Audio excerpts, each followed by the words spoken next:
Welcome one and all to Scotch and Smoke Rings. It's time for some more Poppy Playtime. That's right, they released Chapter 4 of Poppy Playtime. It's been a while since we've played this game, and that's because the last time we played it, we were trying to get through Chapter 3. And we got all the way to the last boss, and I couldn't defeat the last boss. Despite multiple attempts, I think we spent 30 minutes trying to get rid of that boss. Couldn't beat him, and then I just got fed up and rage quit. And that's not changed. I'm not going to be working on that boss at all. Thankfully, with Chapter 4, we can skip right to Chapter 4. We don't have to go through Chapter 3 at all. So, yeah, that's what we're going to do. We're going to go right to Chapter 4. I tried seeing if I could load my old save, but apparently it's gone. So I can't actually load my old save. We're going to have to go right into Chapter 4.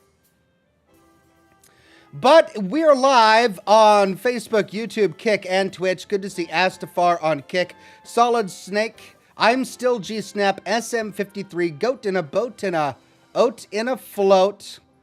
And the real Nevarak on Twitch. Good to see Toby Noble on Facebook, as well as Alicia Wolf. And of course, all of our regulars, members, and Patreon supporters on YouTube today. Craig Euler, Jessica Kindred, Sergeant Sarcasm, Alt Grendel, Lunar Knox, Bubs Abides, Jersey, Wayne Azing, The Magic Hugh, Felicity Ellamy, Wade Speakerman, Jessica Kindred, Adam M, The Vivid Kiwi, It's Stassi, and Alt Grendel with the first super chat of the day says, kind of a late start, eh? Yeah, a bit of a late start. I was late getting the kids to bed. They're on winter break right now, so they've been home and relaxing, and we had story time and read a good book, and, you know, they had lots of questions. So it was just a late, getting the kids to bed late today. But here I am, ready to dive into the world of Poppy Playtime with all of you.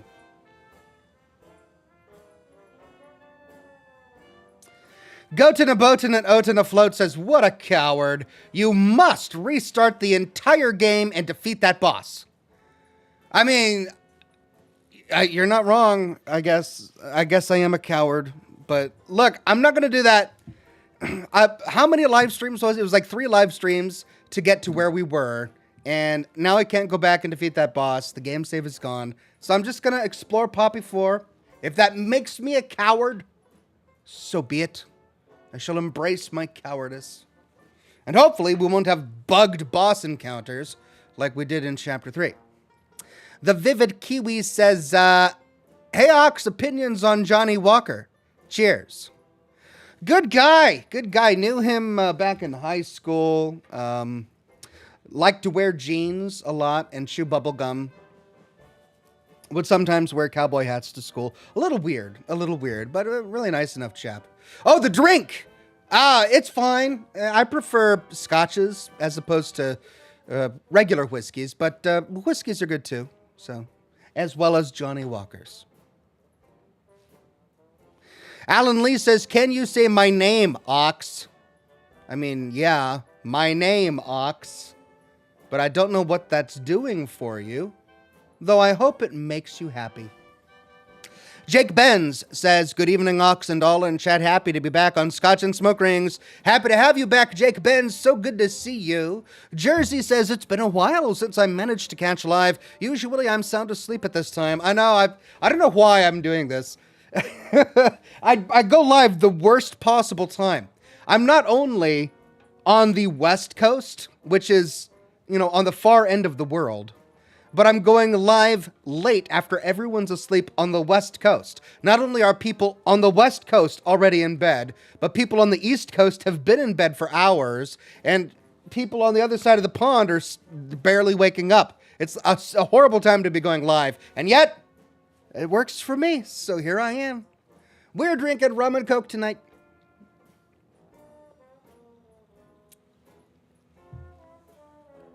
And a little bit of Glenlivet. I've got my spherical ice cube in there. Makes it taste better. Cheers.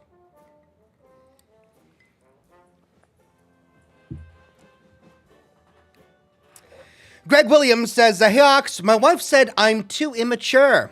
Guess who's not invited to my treehouse anymore? As always, love you, big guy in chat. Thank you, Greg Williams. HM Grant on Kick says, I couldn't be up, but it works for me too, I suppose. Ha ha. I mean, there are late night owls all over the world, and we're all coming together tonight. Finsley says, Ox, I know in the past you've said you don't have much time to watch too much TV, but if you ever want something to watch, I'd recommend Scavenger's Reign. I feel like you would appreciate it from a world-building perspective. It's an absolute masterclass.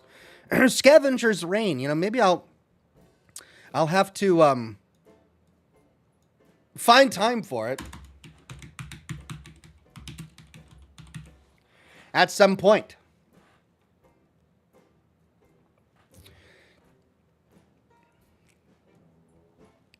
Stuna says on Twitch, Oxhorn, hey Oxhorn, you were a big part of my childhood. I first started watching you when I was like 7 or 8, and I really enjoyed your full-on videos because I had just gotten the game. I'm 14 now, and I still love your content. Thank you, Stuna. I'm so glad you've been able to watch me for so many years, but what were your parents doing letting you play a mature-rated game? I'm kidding. I'm not here to judge, though I still haven't let my kids play it. I still haven't let my kids play any of the Fallout games, and they're 10 and 12 now. So maybe I should reconsider that.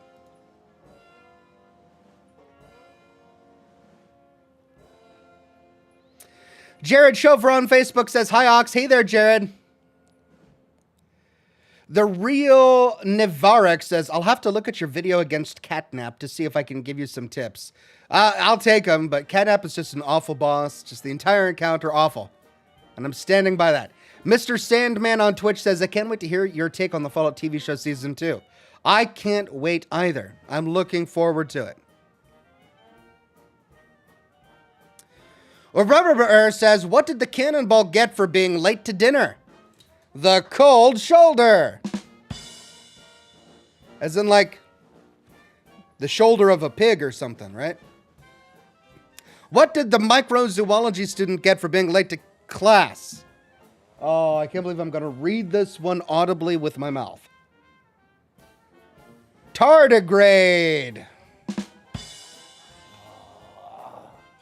He got a tardigrade.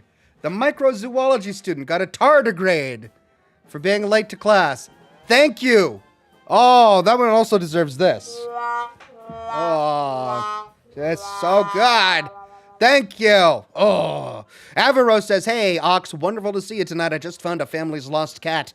And when I tried to get it ripped, just found a family's lost cat. And when I tried to get it ripped a couple holes in my hands. That's what cats do. I've got peeling skin on my hand. I don't know if you can see it. From when my cat decided to climb into the bed at story time and cuddle.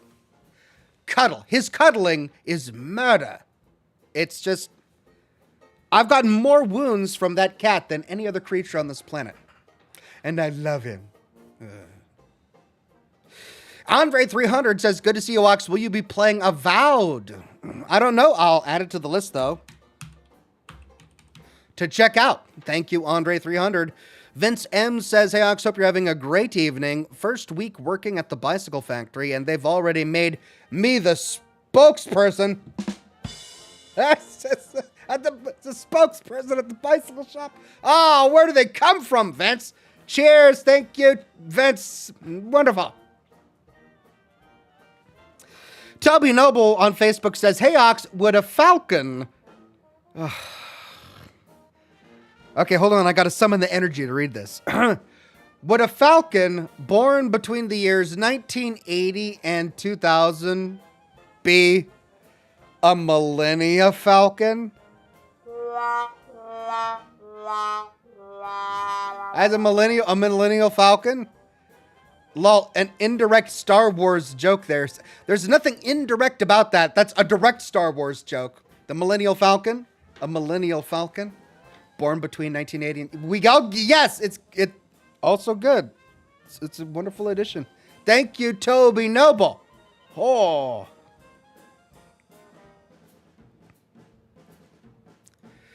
Jake Ben says, well, everyone may be asleep except for me, old friend. That's right, you're awake, I'm awake, we're all awake. And we're gonna enjoy a scary game today. Alt Grendel says, I told my wife I wanted to be cremated. She made an appointment for next Tuesday. I mean, that's just scary? Is that a dad joke? That's more like, oh, your wife wants you dead joke. Okay. Well, good luck, Alt Grendel and Alt Grendel's murderous wife. Dwight Eisenhower says The Tonight Show with Ox is now live. Is that what this is? The Tonight Show with Oxhorn. Throwing Stream says, hi Ox, I'm still here and kicking for now. Glad you're playing PPP4. It's way better than the third. Fair warning though, it's the darkest chapter yet. I've been hearing conflicting reports about the quality of Poppy's Playtime Chapter 4, and I'm so glad to hear that you think it's the best one. And it gets dark. That's all right. I don't mind a little dark. And I'm glad you're still here kicking, my friend. Thanks for the update. Doghouse75 says, got my fiance watching you now. We're enjoying you together now. Awesome. Love it when couples can come together watching this beard. Thank you. Martin Sispregi says, morning Ox and y'all. Hey there, Martin. Have a wonderful morning, wherever you are in the world. Vampiric Jess says, Ox, the first time I played Fallout 4 on my buddy's console, I took the minigun from the Vertibird and shot Preston with it until it ran out of ammo.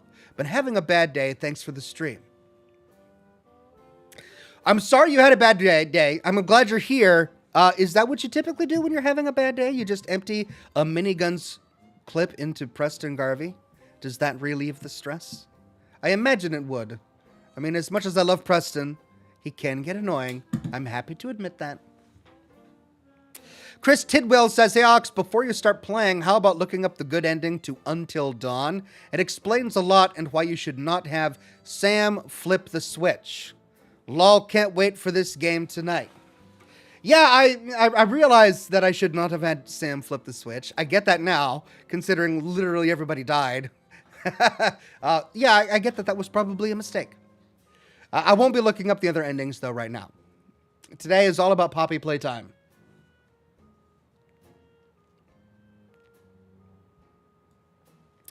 Goat in a boat and a note in a float says, but the minigun on the Vertibird has infinite ammo. And you're right about that. I think we see a flaw in Vampiric Jess's claim. This is true. The minigun on the Vertibird does have unlimited ammo. It must have been some other... Oh, wait, he's talking about the Museum of Freedom. He took the minigun off the crashed Vertibird and then jumped down and decided to empty it into Preston Garvey. That minigun from that Vertibird does indeed have finite ammo. That must be what he's talking about. Otherwise, you would be right. All right, everybody, I do have something cool to show you. Alt Grendel says, got a game for your next charity stream. It's called Dig a Hole. It's a game where you dig a hole. I just finished reading Holes to my kids, and I think we're all traumatized about digging holes after that. So I don't know if I'd enjoy it, but I'll add it to the list. Dig a hole. Diggy, diggy hole. I am a dwarf. Okay, anyway, I've got something to show you guys. Are you ready? It's something that you have been asking for a long time. Don't say body pillow. No. No. But it is something you've been asking for a long time, and I finally have a prototype to show you. Again, not body pillow or nipple tassels or anything like that. Keep that to yourselves. I don't want to hear it. Here it is, okay?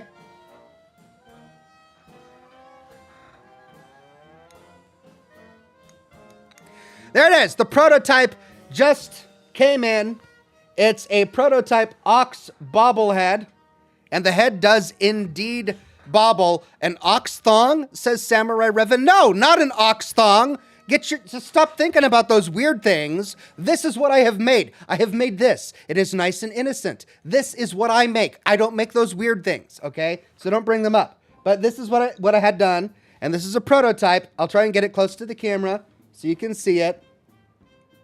He's got a little cigar. He's got bright blue eyes. He's holding a little Scotch glass. And he's got a bit of a tummy. He's fun. And I'm really happy with the quality. I tried to get this done for Christmas. I tried so hard. I had the designs done by last August, right? And I had them sent to the manufacturer, and we worked on it together. They couldn't get the eyes right. It was the eyes.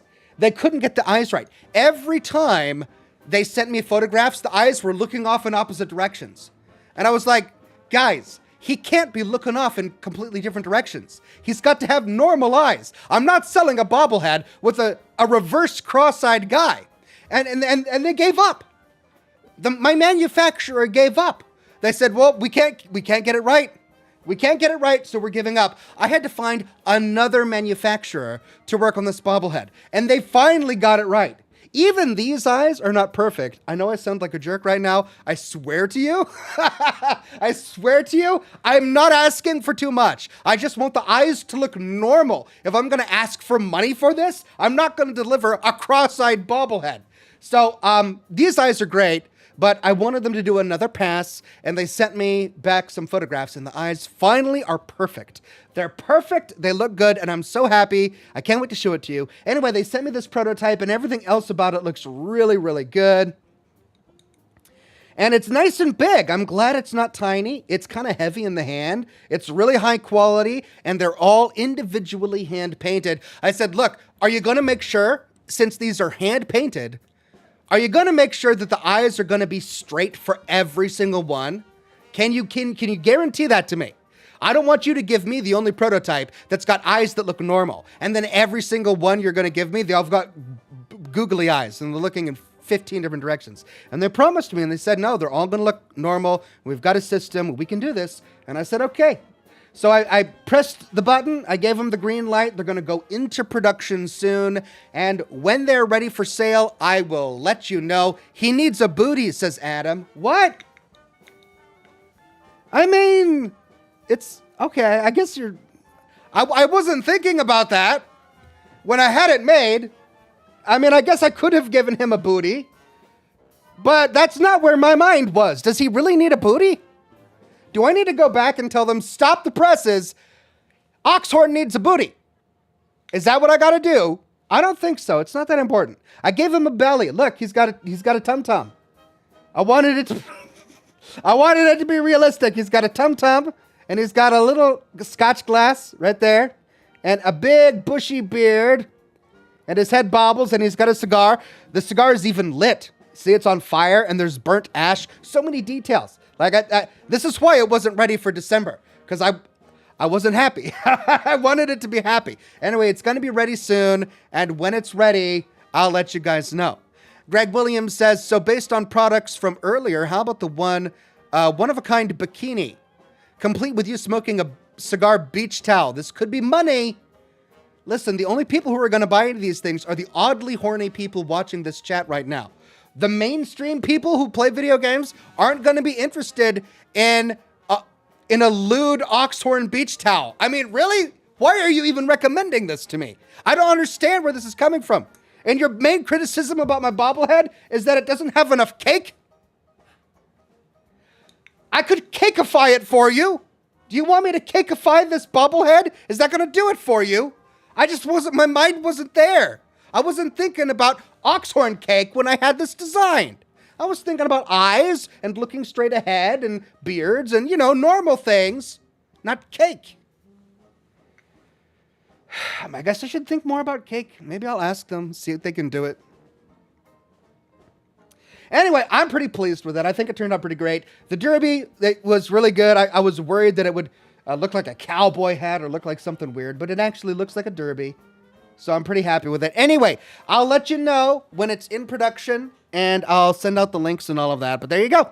That's what I've been working on, and it's almost ready. Laura Elstad says the cake is a lie, Ox. That's what I thought. I've always thought the cake was a lie. People are obsessed with cake, and I've always thought, you know what? That cake's a lie.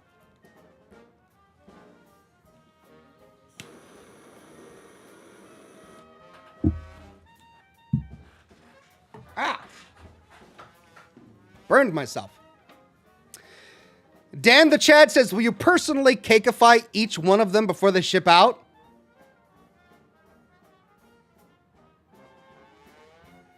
I don't know what you mean by that.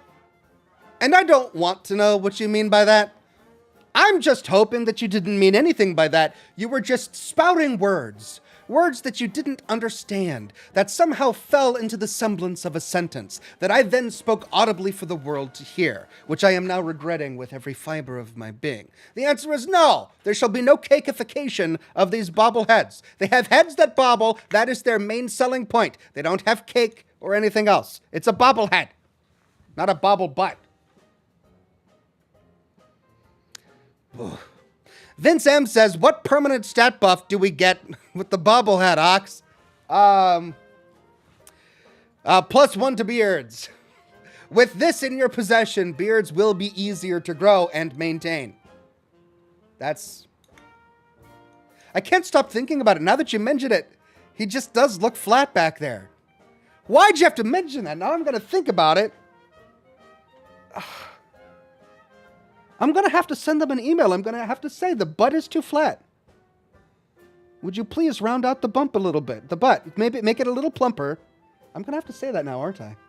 You know what? I can't. It's too late in the production cycle. I can't. He's got a flat butt, and that's what it is. I can't fix it. Nope, we're done. Sorry, everybody. It's a flat butt.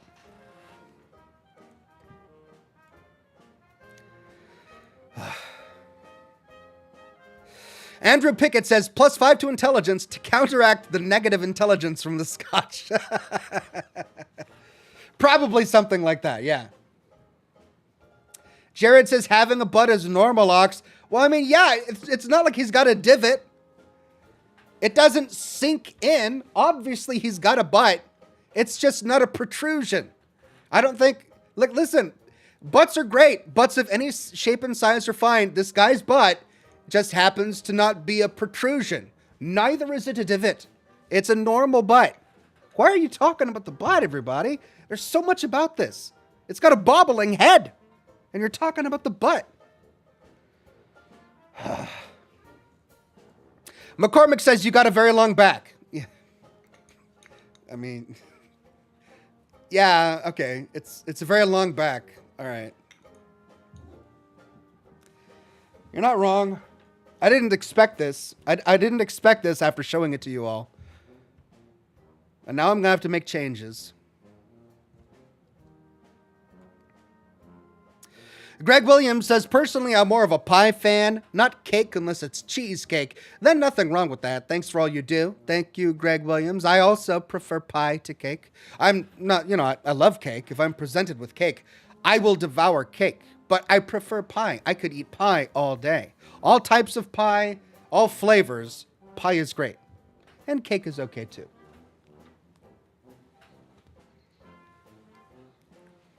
Lunar Knox gifted 5 Oxhorn memberships to the community. Thank you so much, Lunar Knox. And congratulations to Jeff Lone Wolf, Andrew Pickett, Anthony Hoskins, Amanda Ray, and Stu's Game Bucks. Thank you, Lunar Knox.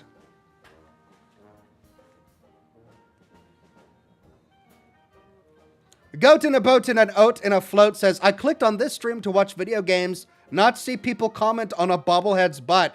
I mean, think how I must feel. I went live to play video games, and yet here we are. What can I do? I don't know. It's what they want to talk about. Talk to them. It's not on me. KT became a bronze ox. Thank you very much, KT.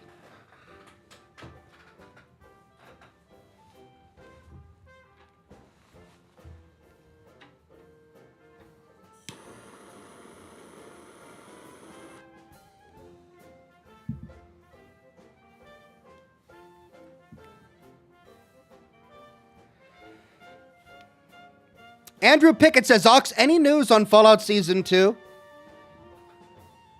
Nothing that warrants a dedicated video. I mean, there have been a few leaked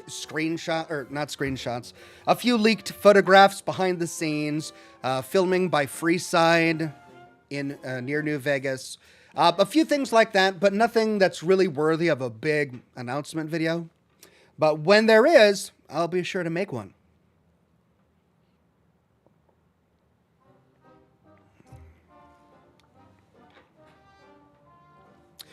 Julian Z says, good evening, Ox. Hope you're well. Well, can't wait to be able to purchase the bobblehead. What's your favorite pie, and what is the flavor profile you detect?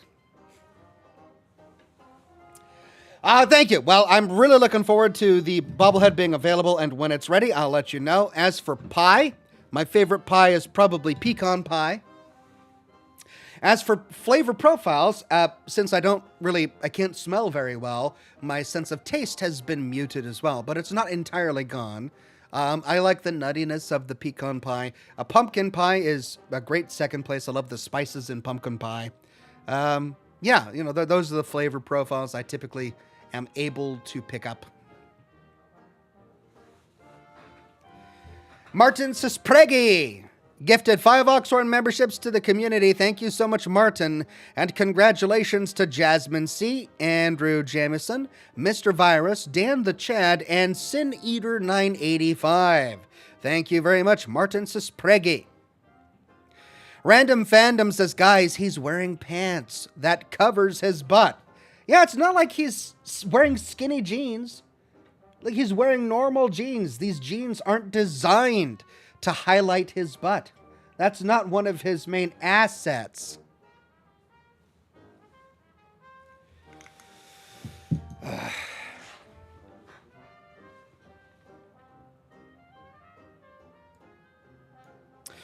Curtis Carter says, love the content, Oxhorn. Keep up the good work. Thank you very much, Curtis Carter.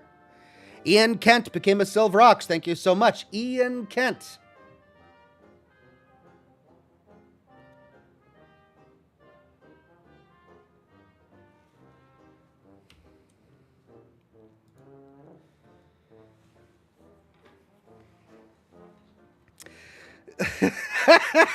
Jessica says, you should have played the drum kit with that joke, Ox. All right. That's on me. That's on me.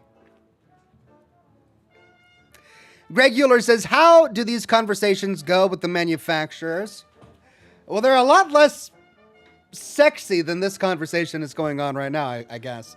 I promise you, I've never had a topic with the manufacturers about the size of his butt. Honestly, it's primarily been about his eyes. The eyes were really the thing that came in bad.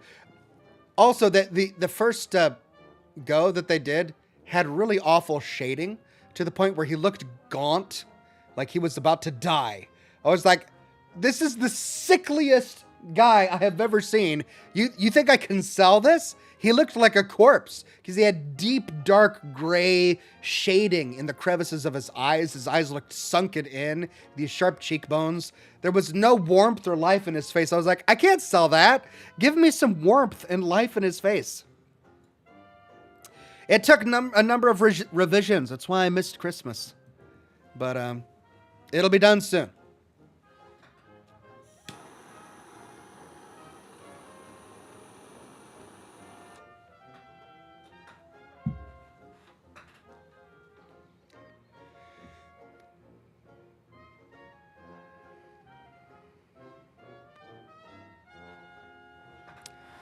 Vampiric Jess says, yes, I did mean the bird on top of the Museum of Freedom. I had a wonderful Valentine's Day dinner with my wife, had homemade meatball subs. Oh, man. That sounds like the perfect Valentine's Day dinner. Oh, man, get a woman who is happy to sit down and eat meatball subs with you for Valentine's Day. You, sir, you won the lottery. My friend, congratulations.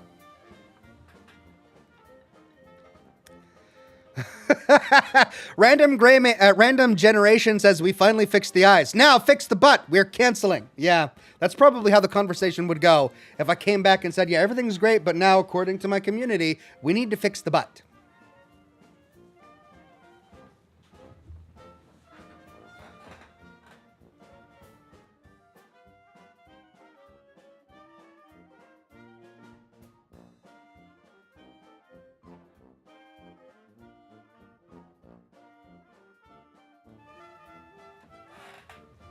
And I'm feeling a lot better, but I'm still, in the recovery process of that cold I had a couple of weeks ago.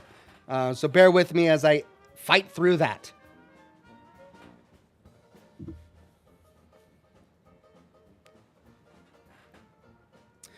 Alt Grendel says, chat wants a bobblehead doll of you in power armor. Oh. I don't know the legality of that. That's the weird thing. Like, I can make a bobblehead of me because nobody owns the copyright to me but me. But power armor, I don't know. I don't know the legality of that. I can get away with my shirts because I'm selling my fan art. And if I could make the argument that a bobblehead is also fan art, maybe. Then again, I'm not depicting anything explicitly in the games. Yeah, maybe. Well, we'll see how this one sells. And if it sells well, then maybe I'll work on other versions of bobbleheads.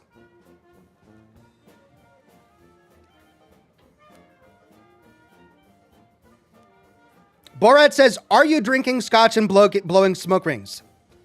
There's always a literalist in the chat. And to appease the literalist, yes, I am literalist. Drinking scotch. And blowing smoke rings.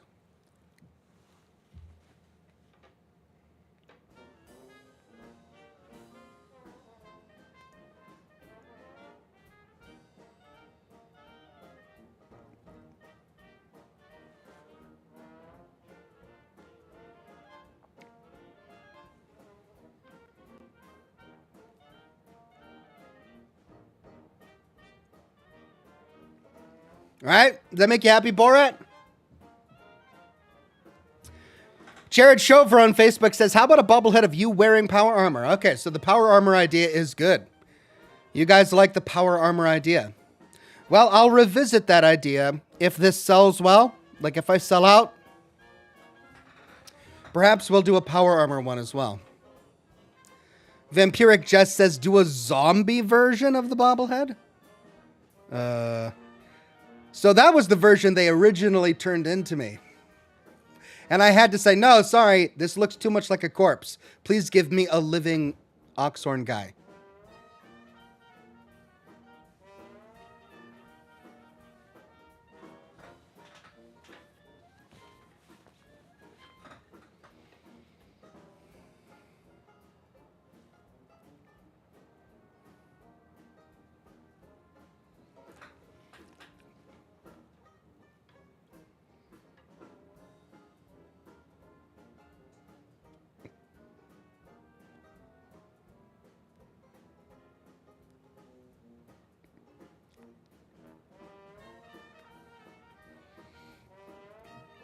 Austin Ward says, any idea, Ox, and how much the bobblehead will cost? I really don't know yet because I don't know how much the manufacturer is going to charge for me to make it. The way it works is that they give me a better deal based on how many I personally purchase ahead of time. So I need to buy like 1,000, 3,000, 5,000 ahead of time. And then once those are bought, they go into production and then they can sell them at a lower price. So I need to figure out what that conversion rate thing is going to be before I know how much it's going to cost. My instinct is that it's not going to be cheap because these are hand painted.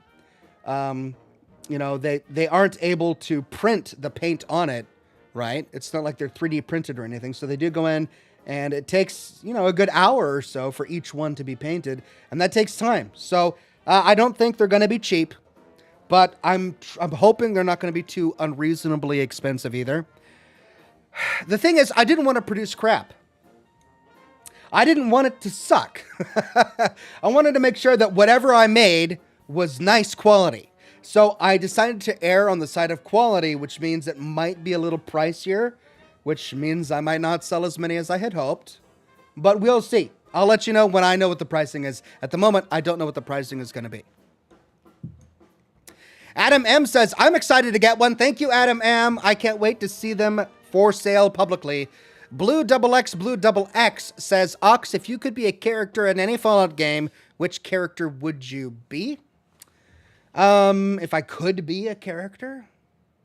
I always liked Arcade Gannon. He's hilarious. He's incredibly intelligent. I mean, I think any of the main protagonists of the Fallout games would be the best one to be, just because you're so incredibly overpowered. compared to literally everyone else.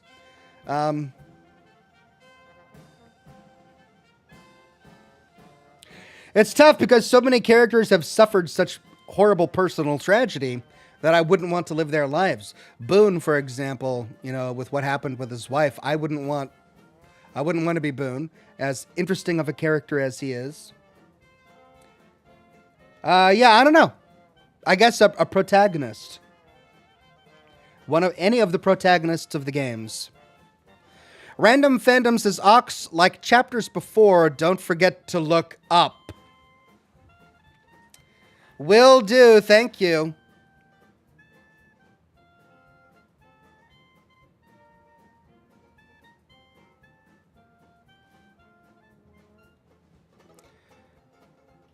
Some Like It's Not says, howdy chat and Ox. Hey there, Some Like It's Not. Howdy, my friend.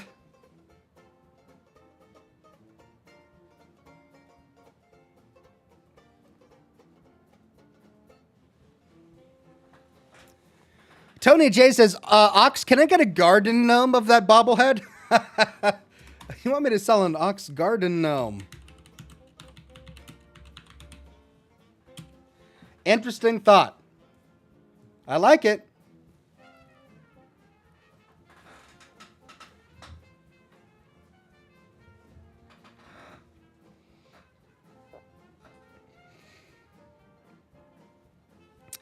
Jared Shover on Facebook says, at least we can't say anything about a bobblehead power armor you with a cake, because power armor doesn't show cake at all.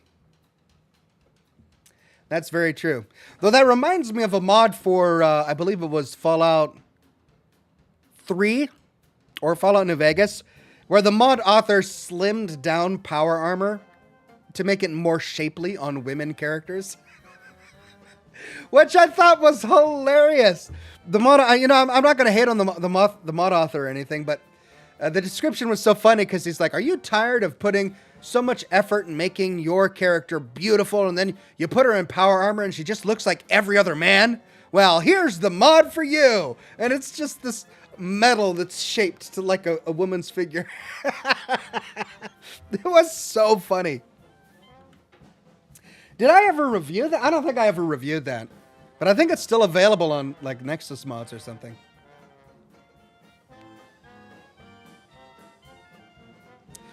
Retro Wave says, can't wait to put the bobblehead on my truck dash. It would be an honor, sir. Thomas McCormick says, sorry if you've gotten this question already, but are you going to try Avowed in your free time? That's the second time I've gotten that question today, and it's the second time I've heard of the game. I don't know. I'll have to look it up after the program, but I've definitely added it to my list. Blue XX Blue XXX says, Ox exclusive Scotch and cigar is what this world needs. That would be cool. Maybe if I get famous enough someday, a cigar manufacturer will create an Oxhorn blend. We'll see.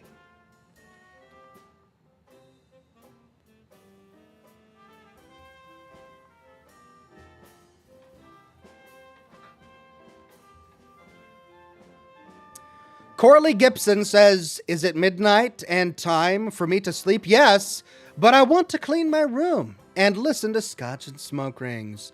Well, good luck cleaning your room, Corley. We'll be here for several more hours.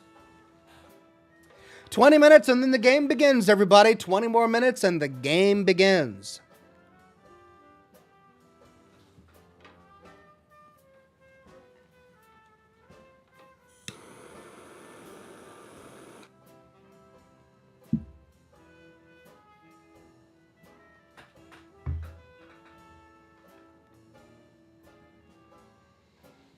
Robin Woodle says, here's an unfortunate fact. If I was any character in the Fallout universe, I'd be a cracked think tank scientist.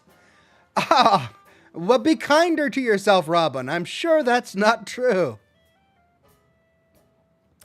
Gomer216 on Kick says, good evening, Ox. I hope your week has been treating you well. It surely has. I've been very productive, gotten my Fallout London video done on Wednesday, and working hard on my next Fallout 4 video for Saturday.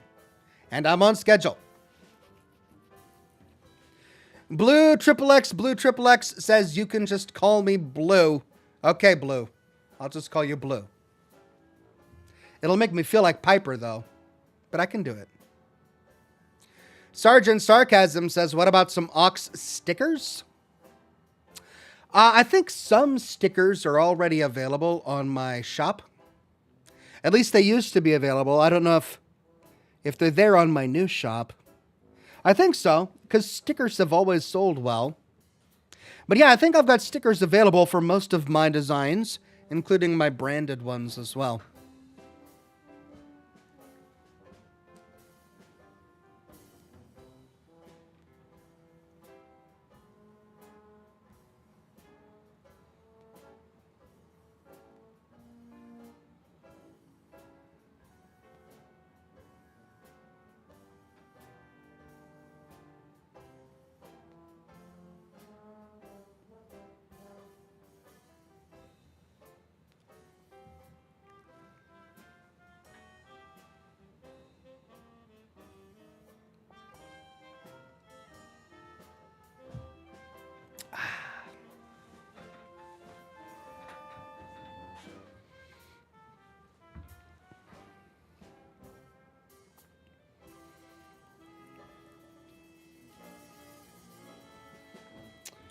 Anthony Hoskins says you could do a Christmas time bobblehead of as you as Santa. The problem with that is that I genuinely look a little bit like Santa.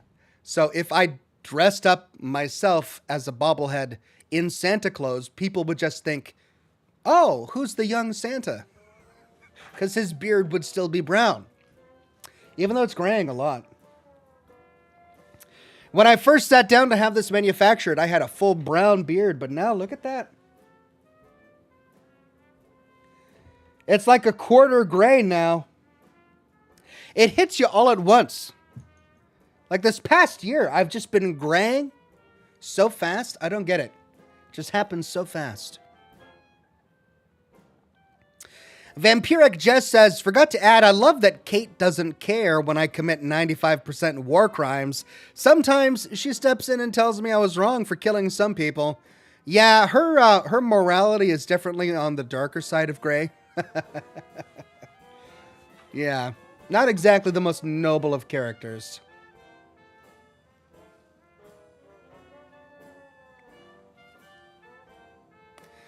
MJ says, hey Ox, new to the channel, wanted to say a massive thank you. Your Fallout videos are so relaxing after a hard day's work. Thank you, MJ. Welcome to the channel, and massive thank you to you for continuing to watch. Stephen Quinn says, hey Ox, I was wondering if you would cover the mod Sim Settlement too. It's fun and adds new unique settlers and storyline. Maybe once I'm done with my series on the Minutemen. I'll have to add it to the list.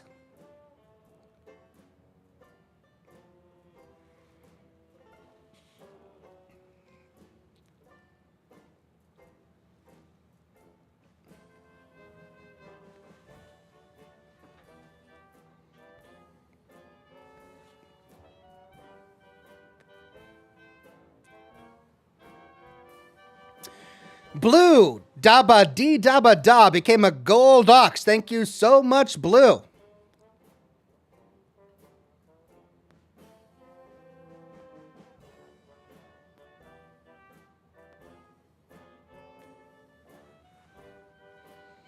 Anthony Hoskins says, Oxhorn, do you dabble in any Warhammer or Space Marine?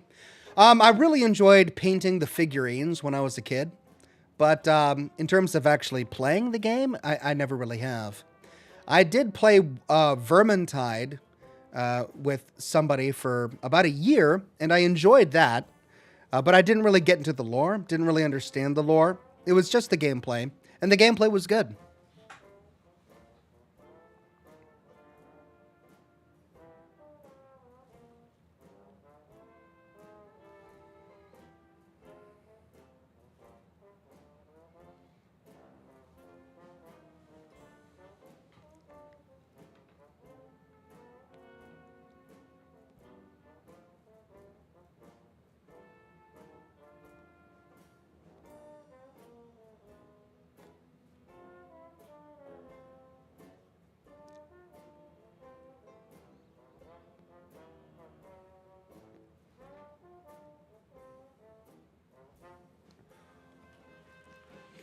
I can always tell when it's time to trim my mustache because it's harder to blow smoke rings.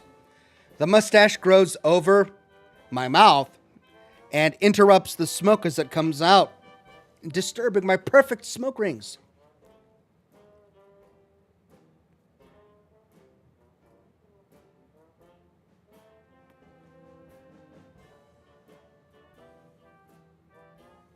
Got a couple there.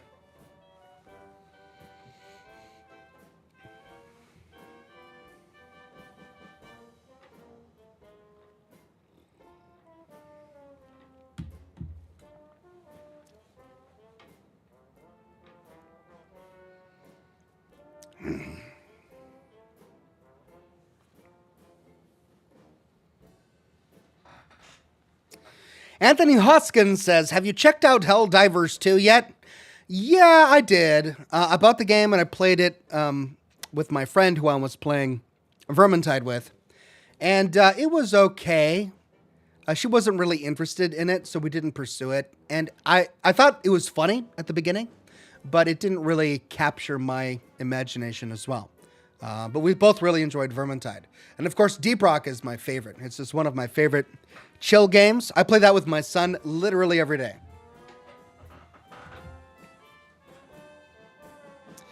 Random Fandom says, I just realized that Ox is now a Silver Ox. I know. I'm a Silver Ox, yeah. I guess I am.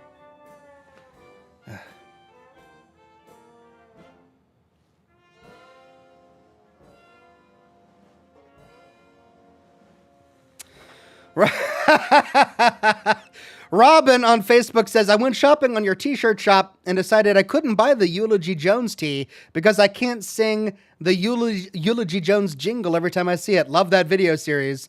Thank you, Robin. Yeah, that was the Eulogy Jones. The little jingle I made every time Eulogy Jones's name was mentioned.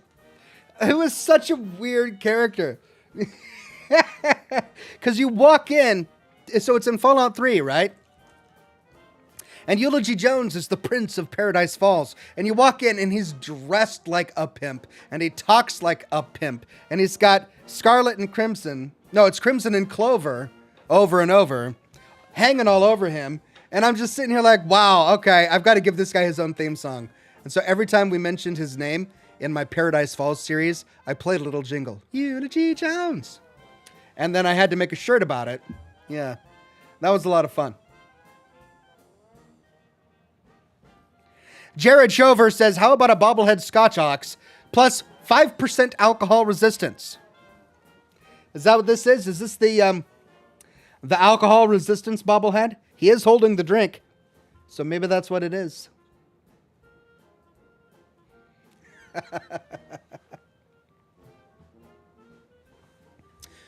Blue says, here's a joke, Ox. Singing in the shower is fun until you get soap in your mouth. Then it's a soap opera. Yeah, it is. Thank you for that one. Blue felt the need to apologize to the chat for that. I'm sure your apology is accepted. Sergeant Sarcasm says, hey, Ox, you might like Pacific Drive. It has a fun survival feel. Pacific Drive. Adding it to the list.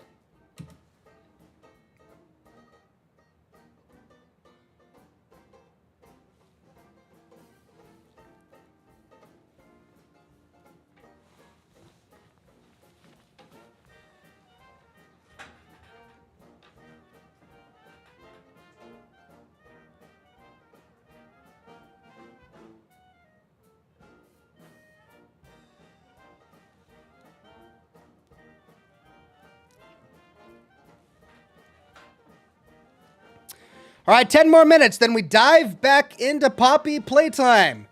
We get to explore Chapter 4, so if you've got any questions, you want to tell any jokes, now's your time. Get them in now before we dive into the game.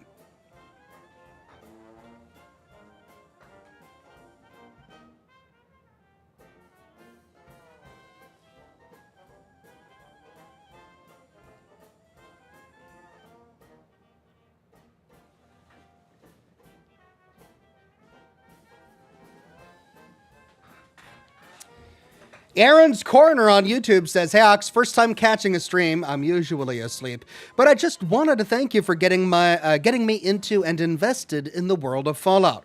Can't wait to see the PPT playthrough. Much love from up north." Thank you, Aaron's Corner. You're welcome. The Fallout universe is such a rich and fascinating universe to explore. I'm so glad that I was able to be your introduction to it. Zolaz Taz says, "Ox, when are you going to play Red Dead Redemption 1? I loved Red Dead Redemption 2. I really need to. I want to. I know it's out on the PC now. I've got to. It's a matter of time. If I could clone myself and just chain my clone to my desk here so that he could make the videos and I could play the games. I could do it. I could do it all. But I can't. I can't do it all. I wish I could." Wizard's Rule says, "Any tips for starting streaming?" Yeah, my tips for starting streaming is start streaming. And then do it every day. And be regular and consistent. And play games you're genuinely interested in. And have something to say. And eventually, you'll grow a following. But it's not for the faint of heart. It's not something I can even do. Like, I'm only streaming once a week now. And once a week is not enough to be a full-time streamer. I wouldn't be doing this if my YouTube channel wasn't, able to support it. Like, these streams don't make me any money. Now, they make me some money, but they don't make me very much. I'm doing this for fun because I'm enjoying engaging with my community. But to be a successful streamer, you really got to do it every single day. And it's possible to do when you're young. But trust me, when you get older, it's really difficult to do, especially when you get married and you start having children. It's very difficult to maintain a daily streaming schedule. But there are some people who do it, and they get really successful, and it's all about dedication and putting in the time. Alt Grendel says, "Does the bobblehead have Oxhorn embedded in the base?" No. Should it? Should it say Oxhorn down there?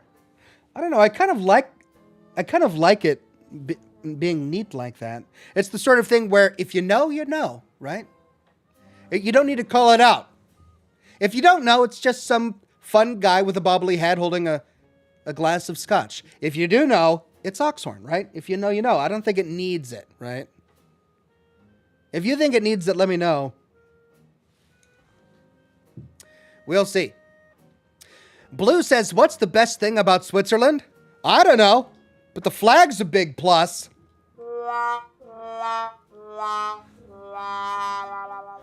Yeah, it is. It's a big plus. Well done, Blue.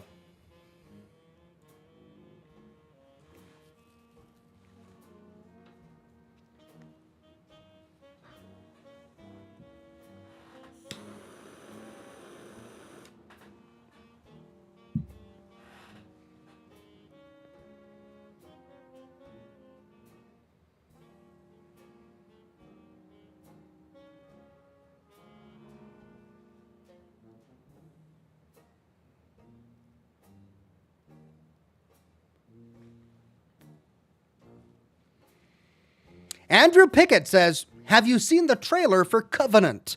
Looks phenomenal. Gives strong Elden Rings / Dark Souls with magic and guns." I have not. All these wonderful games you guys keep bringing up, and I've never heard of them. The truth is, I've got a confession. I'm not a good gamer. Like, I realize I'm doing this for a living. I like games, and I play games, but, like, I'm not in the news. Like, I don't keep up with all the news. I don't have a list of games that I'm anticipating for 2025 or anything like that. I sort of just stumble upon something that I like and play that and just that for a long time. I've been getting back into No Man's Sky. I played it back in 2016 when it came out, and it was just so empty and boring that I left it alone for years.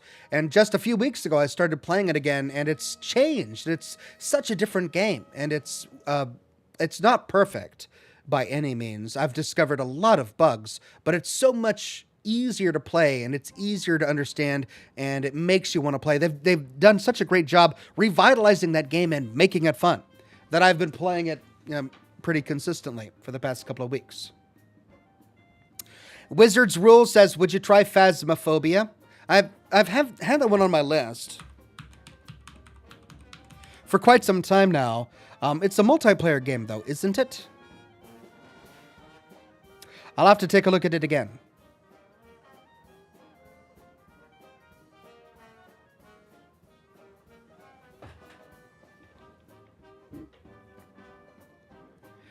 Truth Cowgirl with a $20 sticker tip. Thank you so much, Truth Cowgirl.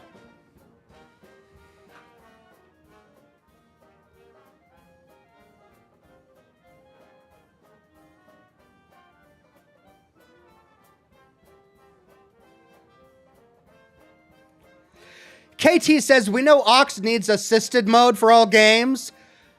Assault Egg says below average gaming. Come on, what is this? This isn't fair.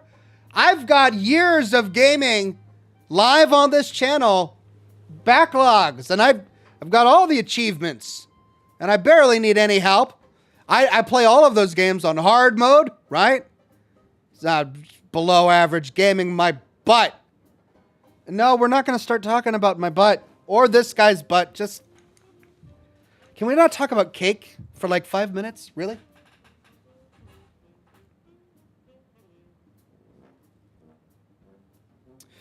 Wizard's Rule says you can play Phasmophobia alone. It's fun finding clues, trying to figure out the ghost. Okay, cool. Well, I'm glad I can play it by myself. I'll put a little star by it to remind myself to check it out.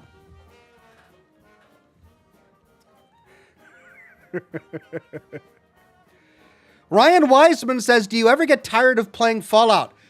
I really don't. That's the thing. Like, I've been doing this for almost 10 years now, and I'm really not tired of it yet.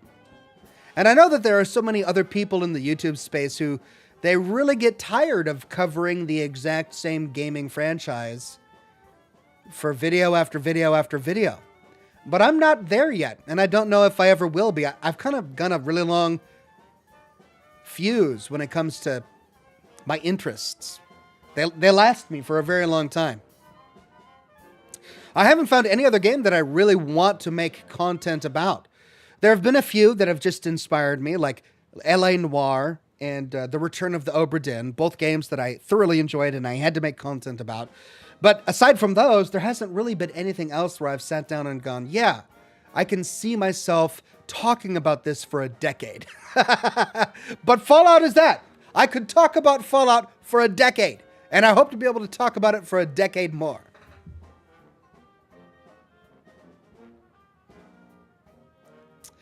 Tony J says, it's just statistics, Oxhorn. They say your reaction time goes downhill after 30. I'm sort of noticing that myself. I don't know. I'm pretty sure if I wanted to be one of those StarCraft pro gamers, I could. I mean, how hard could it be? You got the Terran and the Zerg and the Protoss. It's only 3 races and a little bit of technology. What, you've got the gas that you got to get in the crystals. How hard can it be? I could totally be one of those. I mean, I only have to face all of South Korea, right? I'll do that when I'm 50. You know, when I'm done all of the lore stuff from the single player RPGs, I can get into the real competitive gaming scene. I know I'll have it then, right? Yeah. Joseph Widmer says, hey, Ox, have you played Subnautica? If not, you should play it. I played it with my son a little bit years ago. I haven't played it in a long time, but I heard that it's had a lot of updates, that it's really a good game now.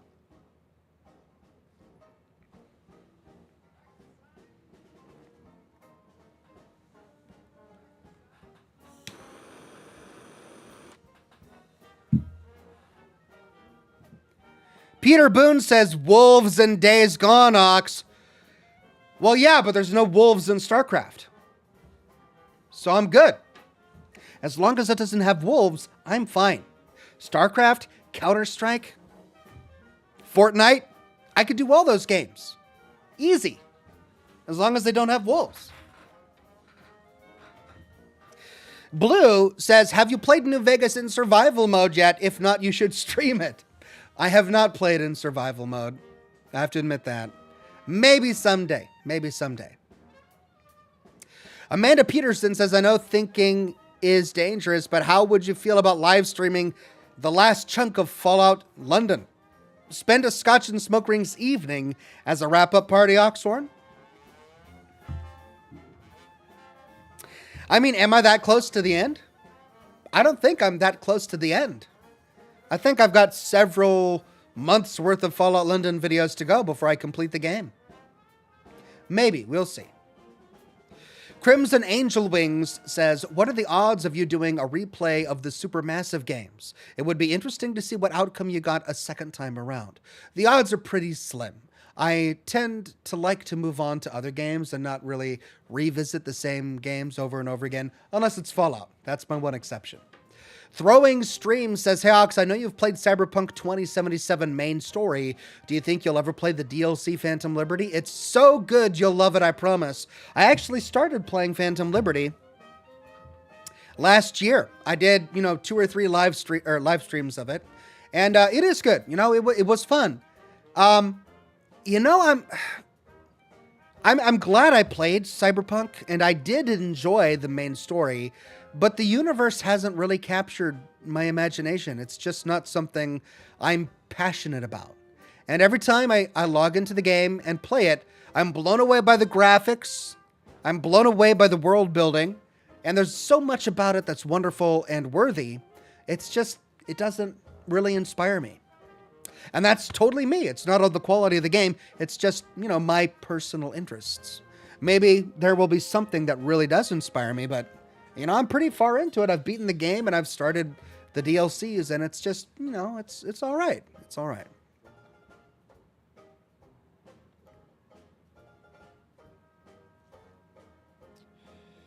Okay. It's time. Let's fire up the game and dive back into the world of Poppy's Playtime. Inky Black says, new Doom game this year, and Outer Worlds 2, wink wink. I know, both of which I am looking forward to.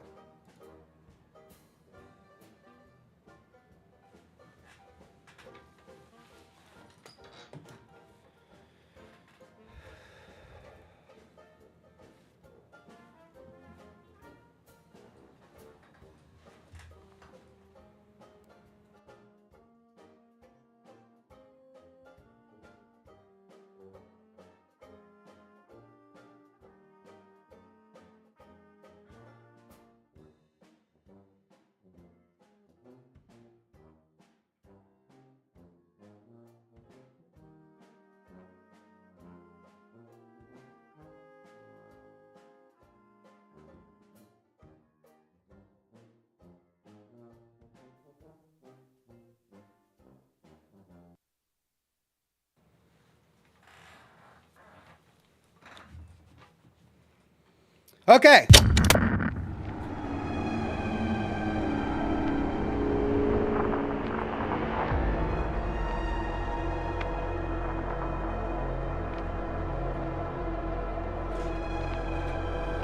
Brandon Beltfed says, evening Oxendall, sorry I'm late, but still happy to be here. Cheers.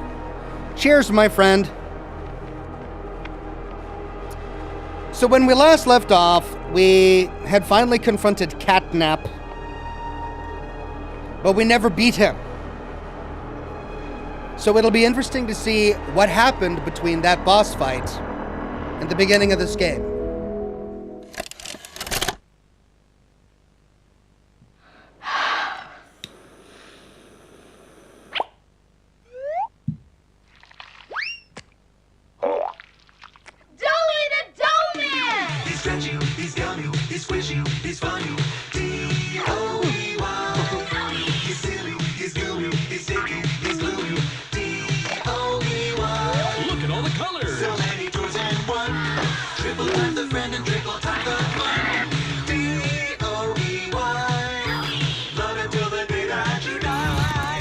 Call the number on screen and order your Joey today.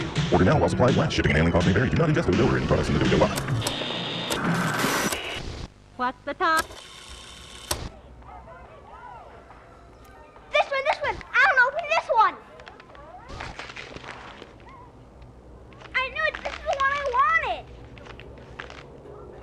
card too, dear. Open the card. We're going to the Playtime factory? That's right, honey.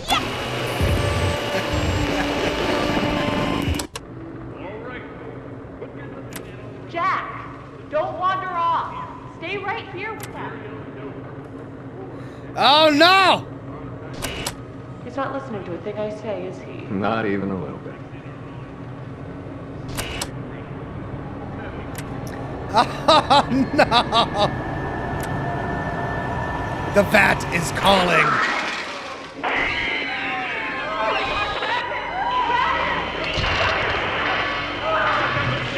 Everyone shut down the machine! Do you hear me? Somebody shut off that camera!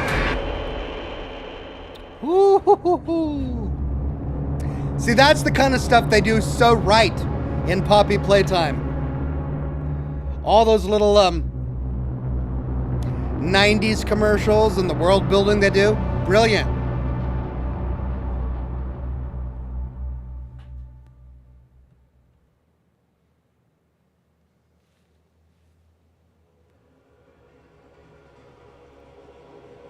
No, no, no, no!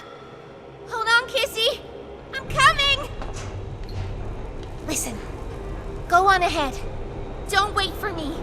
I won't leave Kissy behind, and I won't sacrifice our plan. Not because of me.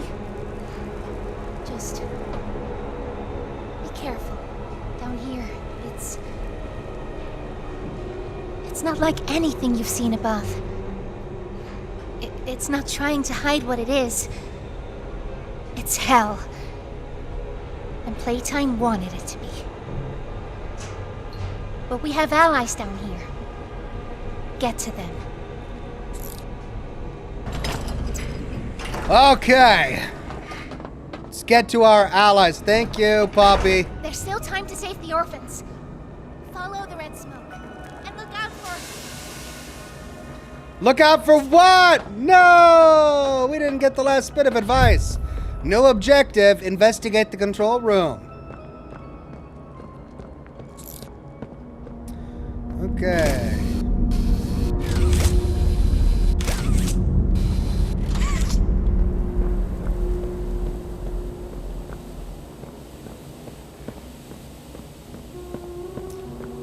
Right. Can I walk around this? Yeah, I can. We're also looking for VHS tapes. Oh, everything is so dark.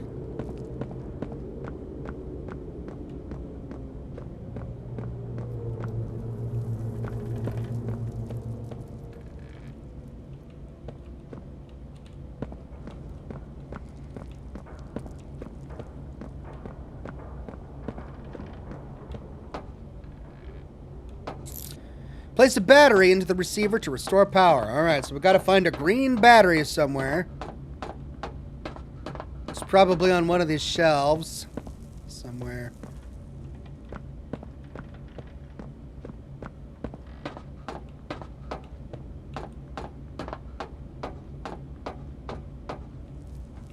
Ah!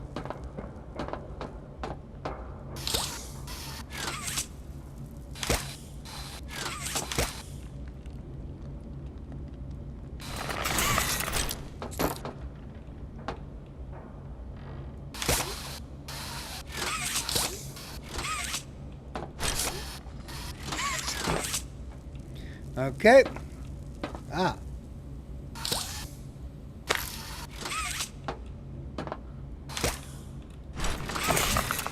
Oh.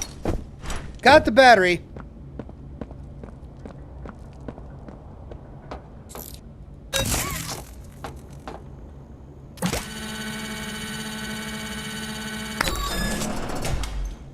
Smiley.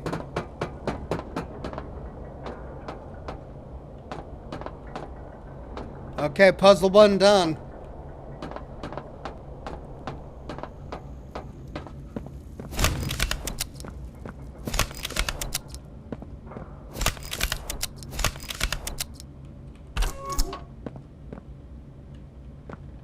Ooh. Oh, very cruel kingdom.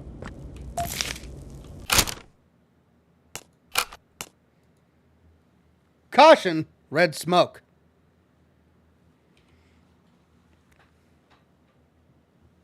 Subject, red smoke. Regarding Warren Buck employees, March 18th, 1994. Caution, for those involved with our construction process, we caution your use of combustion or heat-based elements within environments containing red smoke.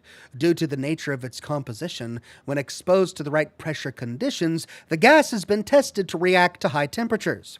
While its use above can be regulated by environmental sensors and the correct filter equipment, the environments below are not yet afforded such luxuries, which is why the advanced piping leading from our production center above is first on your docket. With higher natural pressure below, the matter is all the more urgent.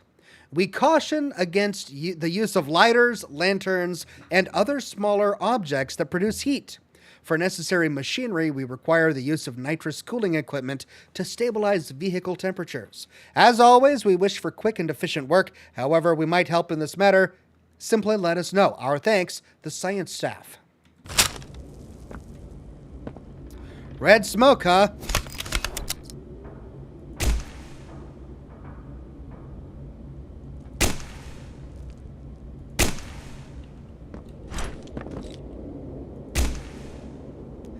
Well, it's not blowing up. At least not yet.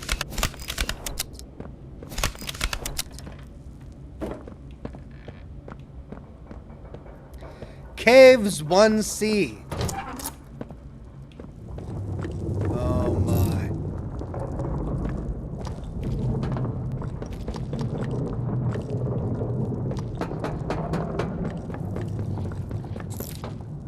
Grab the crate and hold to move the object.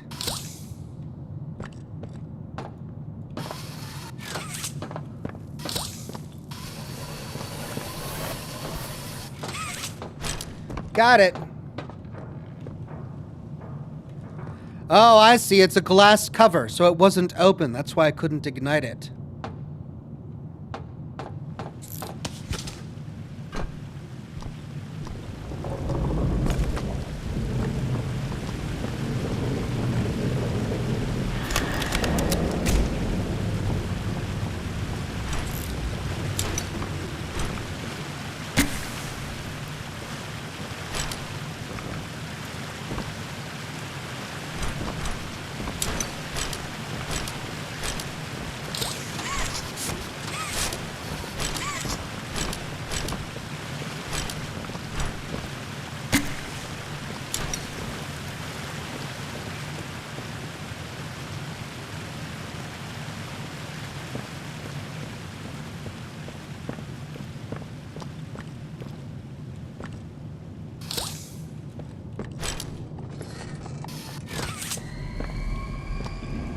Ooh, what was that sound effect? I didn't like that. Checkpoint 1A.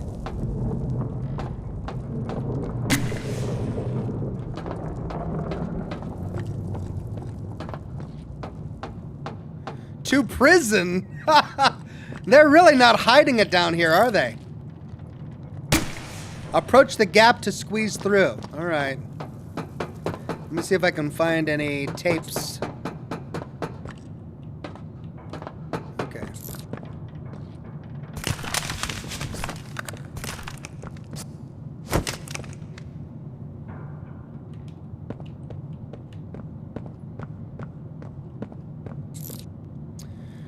Hand wheel Q, quick swap. Oh. Yep, thank you.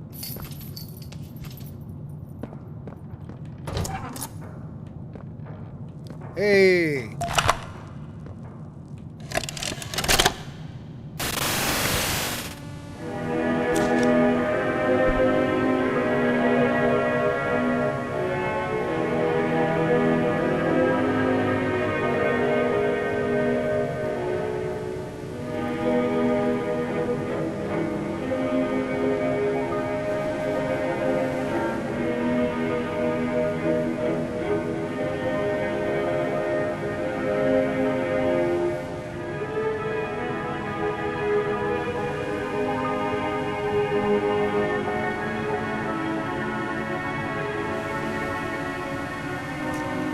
shoot at the wrong thing and the results can be deadly. Thank you.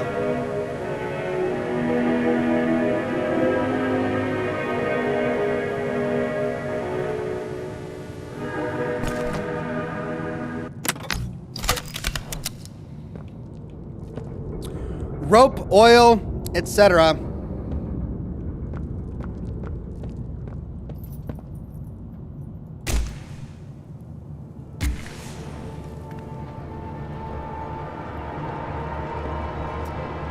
All right, there we go.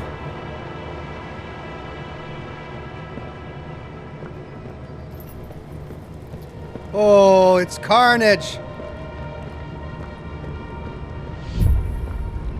Find the entrance to the prison. Ooh. That's a lot of dead dolls. Well, I'm guessing if we followed the red pipe. Oh, what?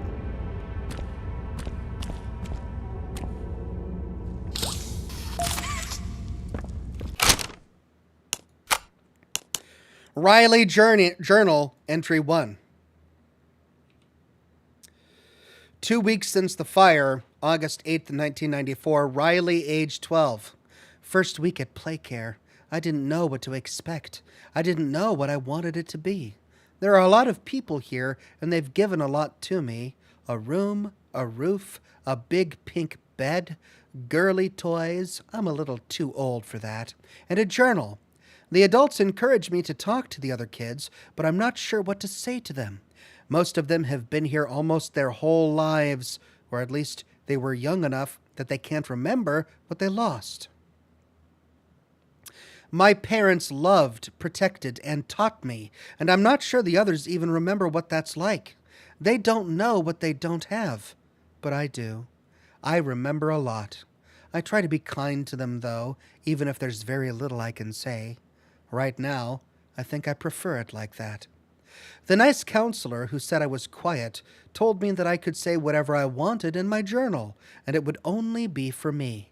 Make 2 lists, she said, one with what's important to me now, in this moment, and the other being why. She said it might help me. I'm going to try it. What's important to me? That the nice counselor cares enough about me to try to make me feel at home. Trying to get me comfortable here, even if it's not home, it's all I have now. That my life matters, since it can be lost so quickly. That my parents' lives mattered too. Why? Because I'm scared. Anything can happen in an instant and leave you with nothing. And because of that, I'm scared that nothing matters. But I want to feel happy again. Really, I do. And it's important to me right now, in this moment, that someone here cares that I feel at home, even if I'm not.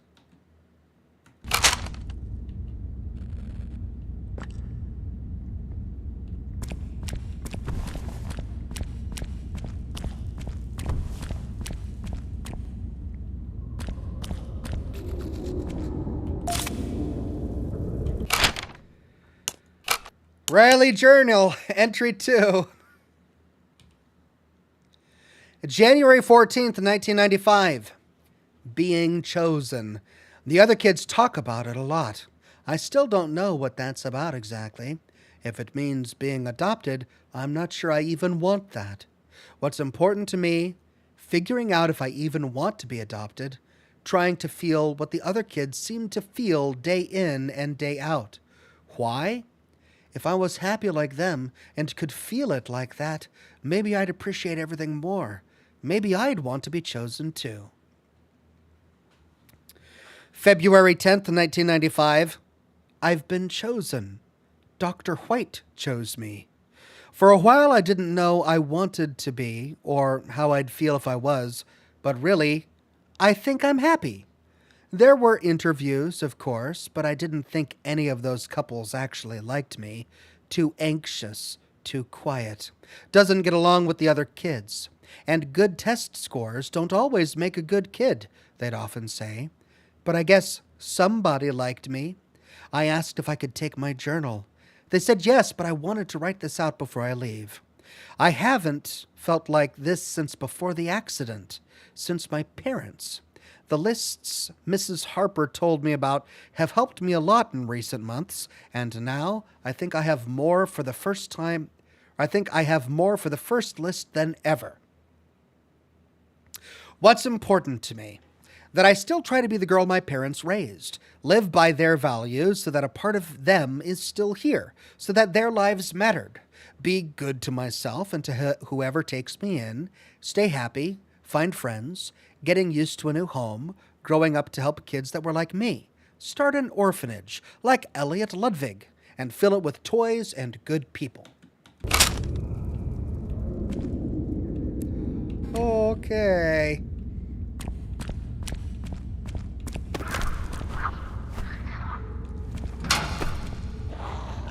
Hey, yeah, I see you. Yep. Oh, and it's gone.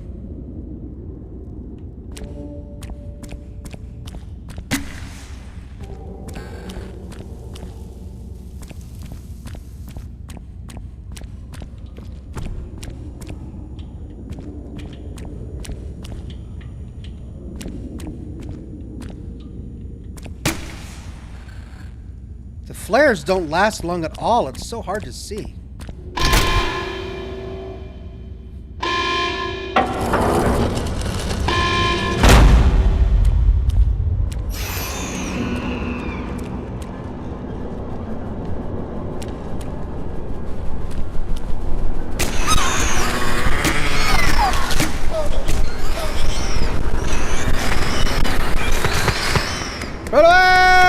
Run away!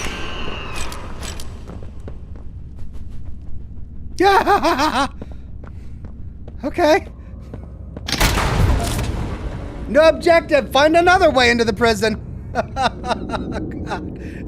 Jeez. All right, we got another note. Riley's journal entry 4. Crap, did I miss one?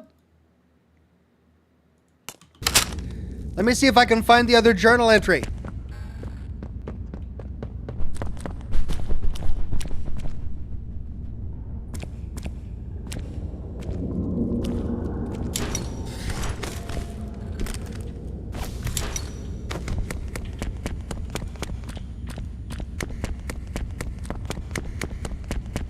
Yep.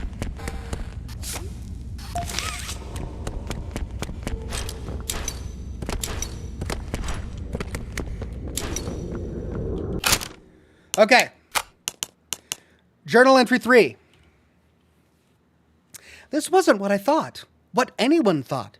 They took me somewhere, not out, but under, deep beneath everything. They gave me a shot, and I went to sleep. Maybe that was days ago. Maybe it was weeks.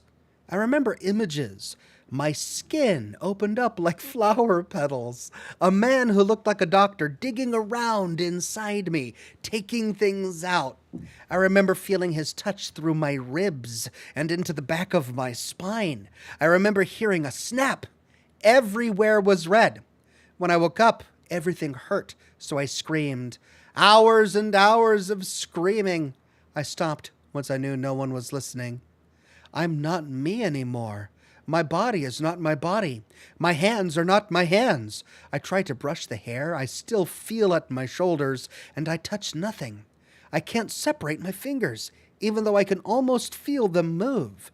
It's like nothing of what I feel actually is. Maybe that's been true for a while now. I'm in a room that isn't so different from the one I had in the orphanage. Everything's nailed down. I've been here a long time. I'm trying to write the lists that helped before, but I've dropped the pen 3 times.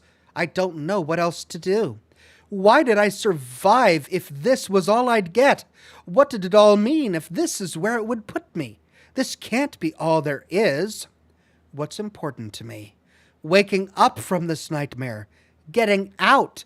Getting back to being me. Why?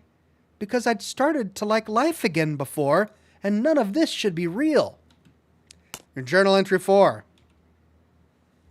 The room started moving. I'm not sure what that means or where I might be going. I'm scared, but I'm trying to... Something happened. Everything is upside down. There's a hole in the room, but everything outside is so loud. They're screaming everywhere. I'm better off in here for now. I'll cover the hole with something. It sounds like everything is quiet now. Don't think it's even been an hour since it all started. No one's tried to get in here. I think I'm gonna head outside. There are bodies everywhere! Piles and piles! They look like me! Oh God, what's happening? Finally calm down. Have to be calm. Have to think clearly. Have to get out. I'm going to see if anyone is around. There's a man inside the construction vehicle. I tried banging on the glass. I don't think he can hear me, and he isn't moving. Have to get back to my room where it's safe. Figure out what happens now. Okay. So, there's a room covered in like a paper tarpaulin or something.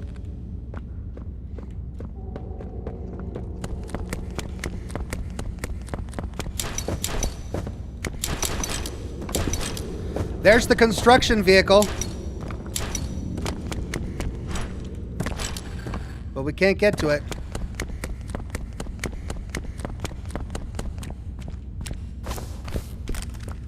Bodies everywhere.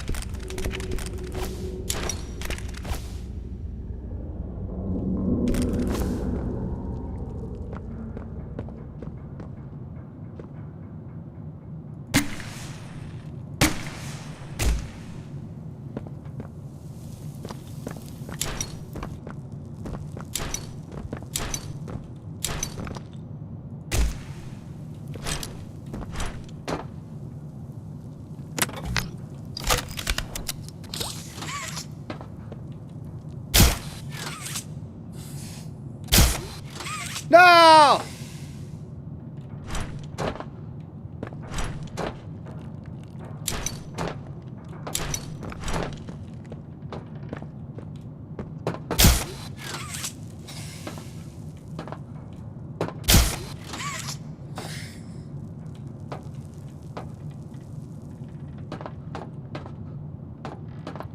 Ooh.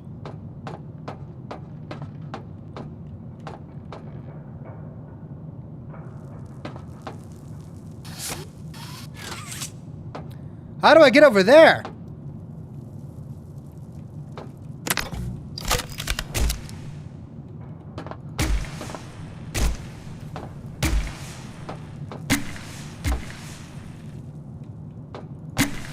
I can't jump that. Oh, right.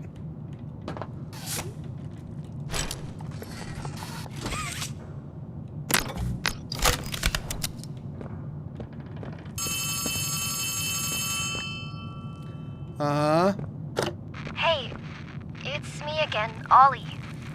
I wanted to talk to you. Before you go inside, I mean. Everything you've seen out here, the piles, the dead, they all came from inside. Believe me, everything Poppy said about this place is true. It's hell. But she also hasn't seen it like I have. It's worse now. Worse than ever. Just try to stay safe. Please. Don't let your guard down for even a second. I'll try to help you when I can.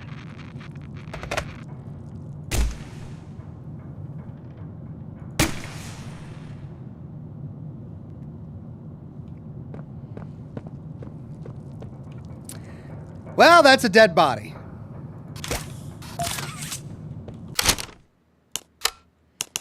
Riley, journal entry 5. This place is a prison. I don't know what I thought it'd be, but it wasn't this. I mean, what did I do wrong? They made me into this and put me in a cell. There must be hundreds, maybe even thousands of others here. How could this happen? There's no food here, only the bodies, and I refuse to eat them. The train, that's what takes everyone home. The conductor's dead, but he has the key, a key that makes the train move. I don't know if there are people elsewhere or if they intend to come back here with more like me. I'll take the key, make sure no one else can come here. I'll put it where no one can find it. I don't know how little or how much my life mattered, but I can do this. This one thing. Maybe it'll save someone. Anyone. Even just one person. That would be enough. Nobody else should hear what I've had to hear in this place. Nobody else should know hell like this or the demons that live here. What's important? That I helped someone the way I wanted to someday when I thought I was adopted. That my life mattered to someone. Why? So that I'll know wherever I go now, hopefully to my parents, that I fulfilled a little of what I said I would, and made life just a little better for someone else, even if this place took everything else. Okay, so that's the conductor. And she took the key and hid it. Great. Locked. Fine.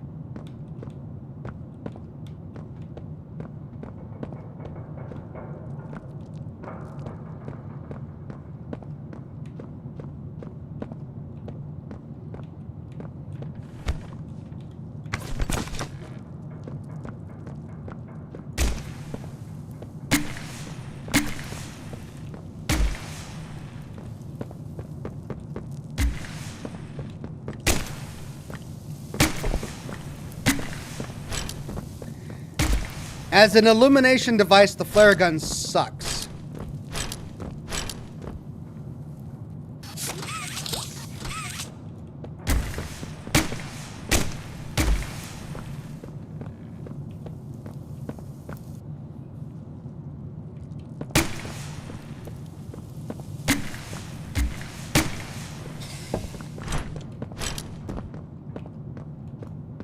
Okay.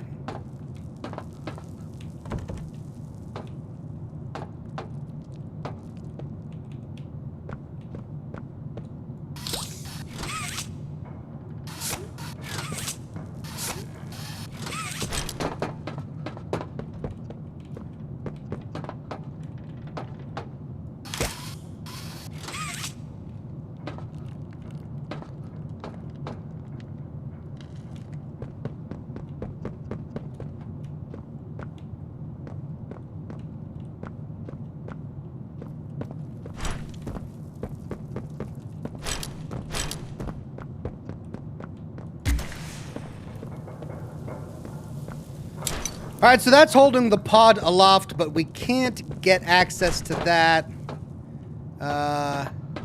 Inside it says cry.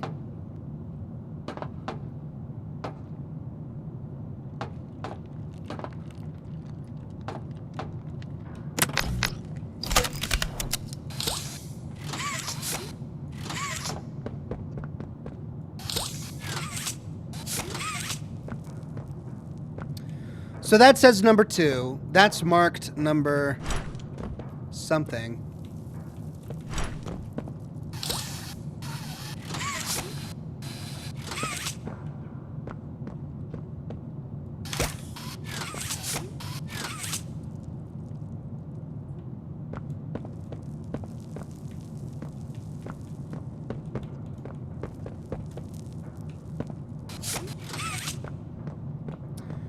Okay, I gotta turn the power on somehow.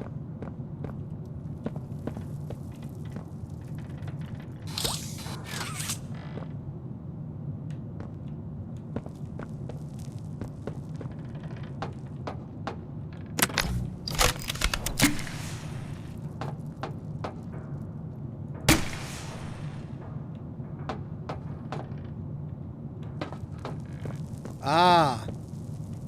There it is. Okay, so we got to get in there to get to the power node, and from there I can power that. So how do I get in there?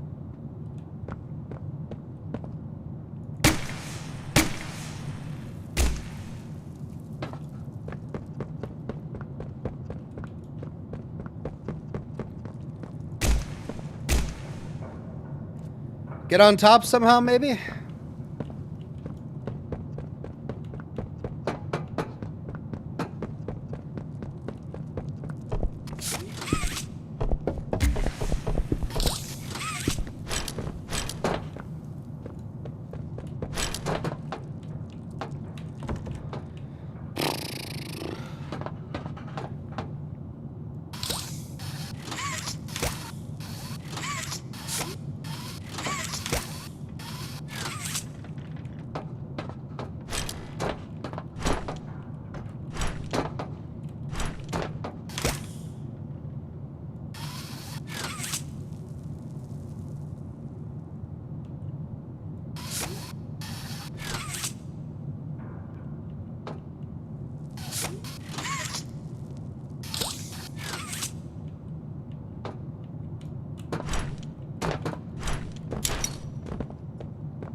Yeah, there we go.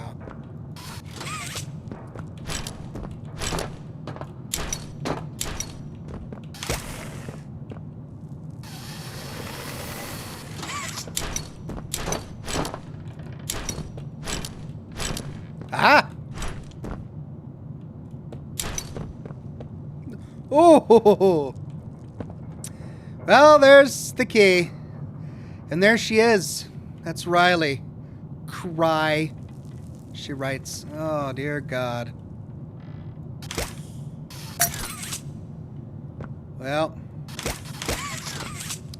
Poor kid.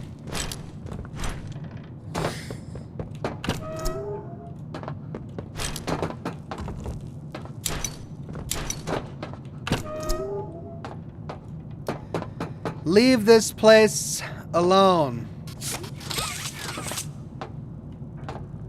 All right, so we've got another VCR here. Ah.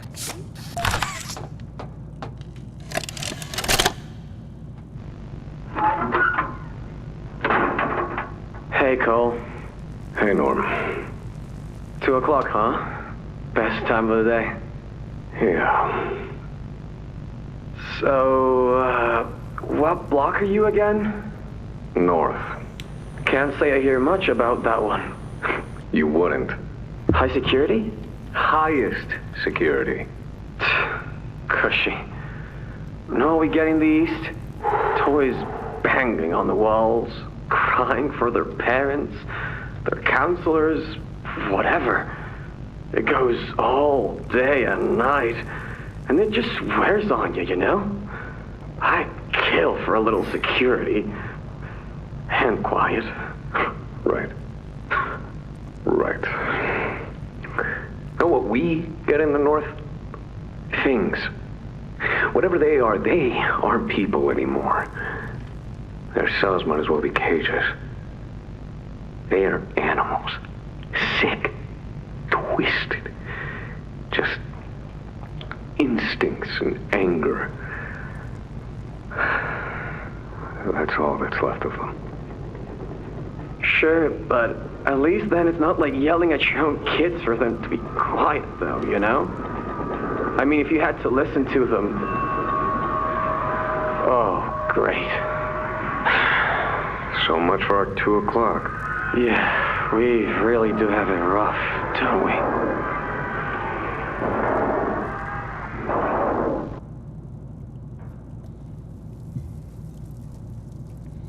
Okay.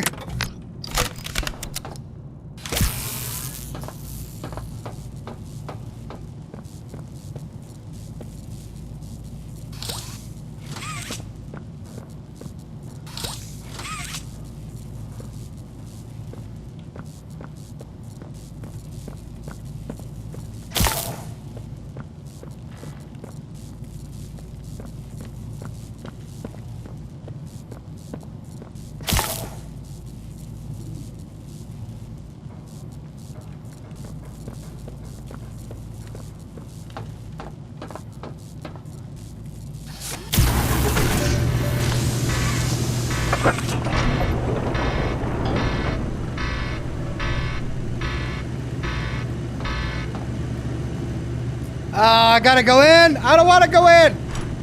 No, I don't want to go in. Man.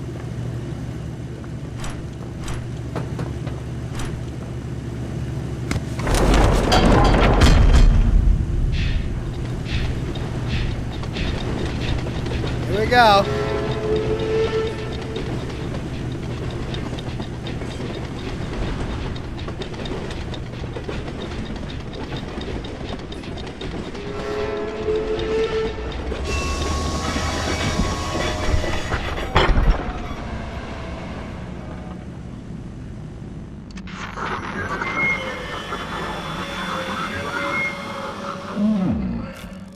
Now what's this? Do I feel something squirming its way beneath my skin? An invasive foreign little germ. After all this time? Ah, but I see. You. Well, little germ, let's make a game of you. You've blundered along the shadows above, and only managed to squirm all the way down here by the barest skin of your teeth. There are no shadows here that will be of use to you. Not even the ground beneath your feet is yours. There are no places you can hide. Not from me.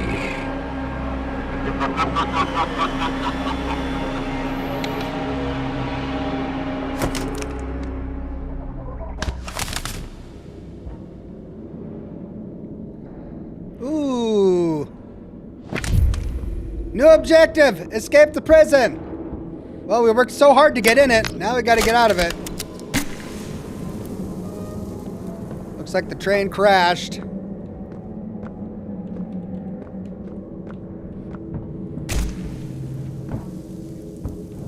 Oh my god! Oh no.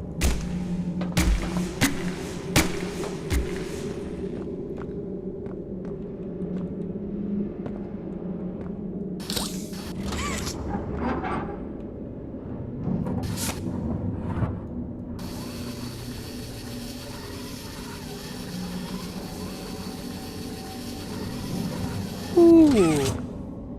Yeah, considerably darker this chapter. Considerably darker.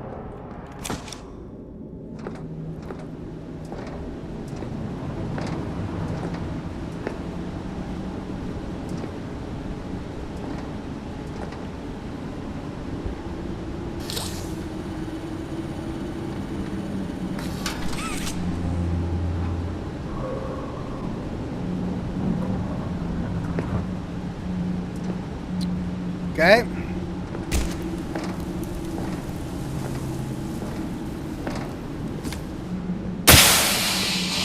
Ow. Wow.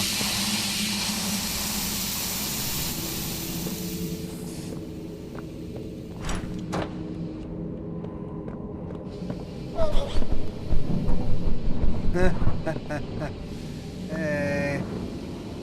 Hey, you. Locked. Locked. Locked. Locked. Also locked. Still locked. Very much locked. Right. Oh, not locked.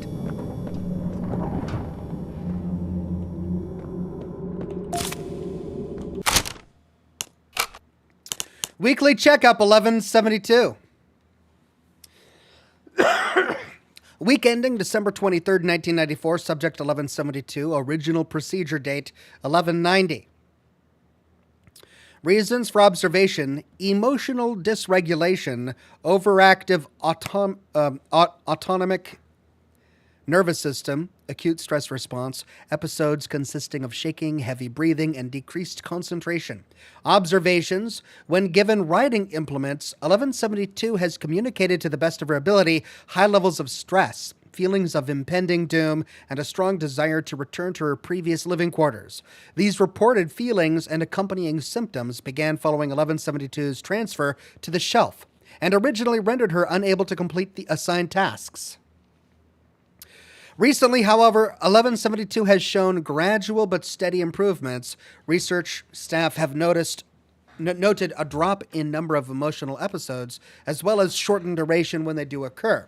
One factor for this improvement is believed to be scheduled periods of supervised socialization with other subjects within the block. This measure was personally requested by Stella Graber and has had a positive impact not only on 1172, but several other subjects. Subject continues to rub the fur on her arms, most likely unconsciously in response to stress. Conclusion, at this rate, it is believed 1172 will not need corrective intervention, medical or otherwise, after all. While still reporting negative feelings, subject is back to a state of functioning such as that she can return to her tasks. For the time being, the research team recommends physical work in a quiet setting. To be filled by department head, transfer designation storage B, department production.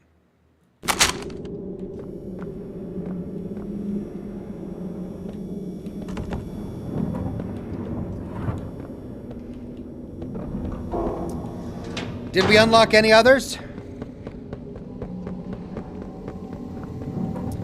Just the one we came out of. Oh, but this is open too. But we can't finish opening it.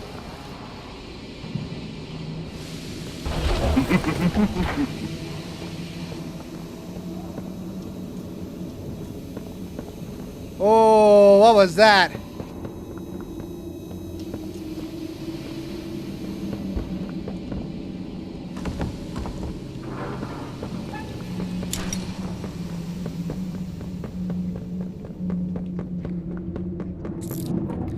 Close doors to stop critters from pursuing. Okay.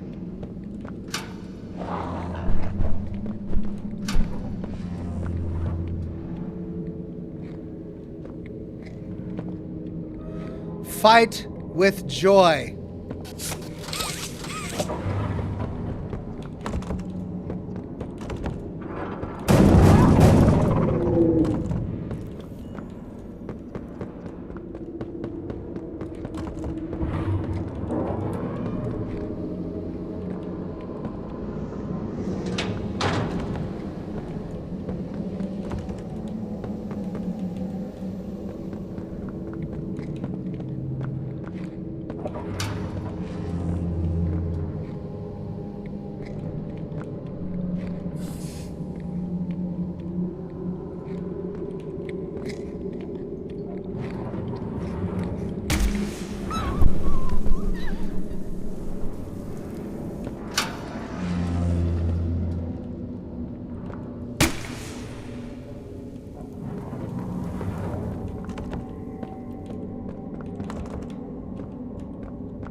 Oh my God.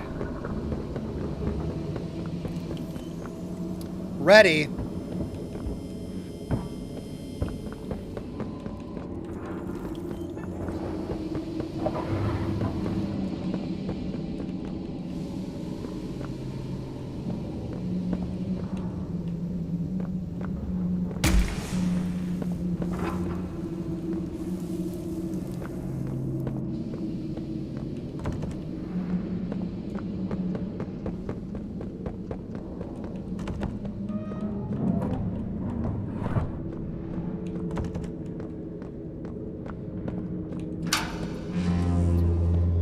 Ah.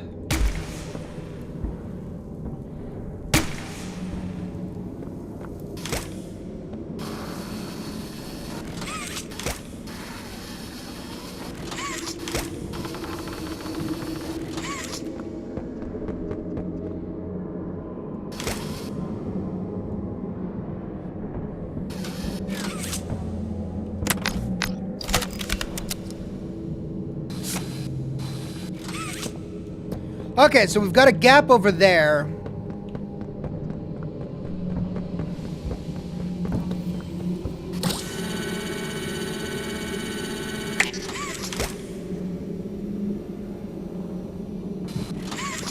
And that's an error. We don't have the right hand.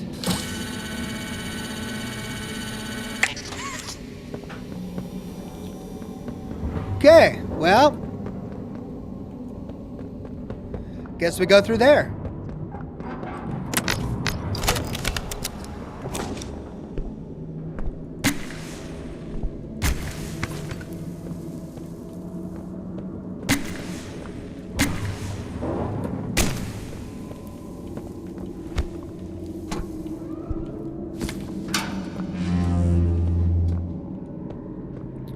Verified.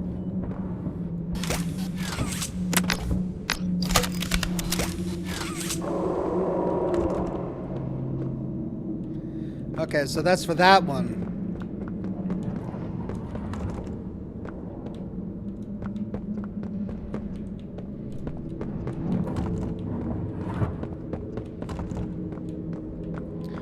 Okay, we're across.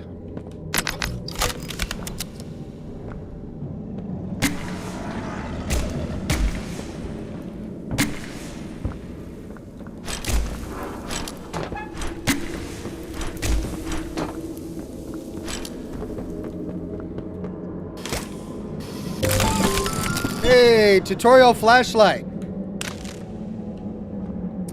That gave me a flashlight? Is the flashlight coming from the hand? No, it's not. I must have picked it up with that hand. Okay, but I've got the red hand now. Yay. Well, that's another worker who was trying to get out, I guess.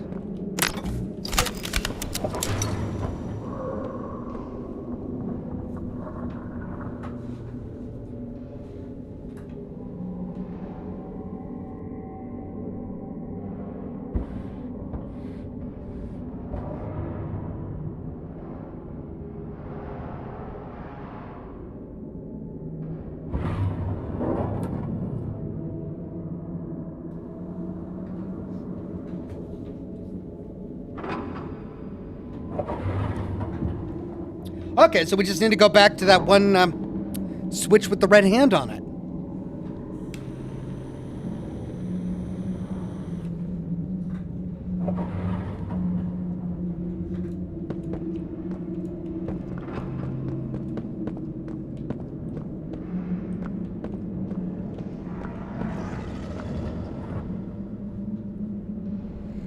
Rejoice in him.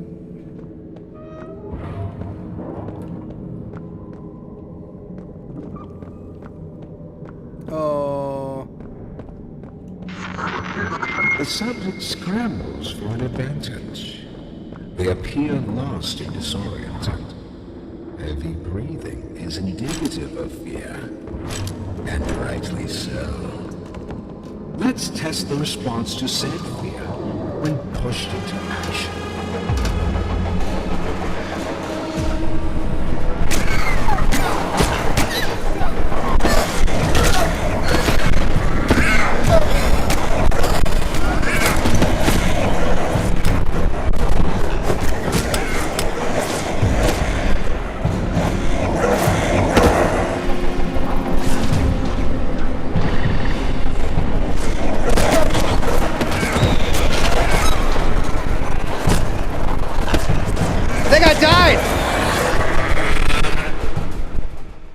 Okay, did all the doors open up all at once?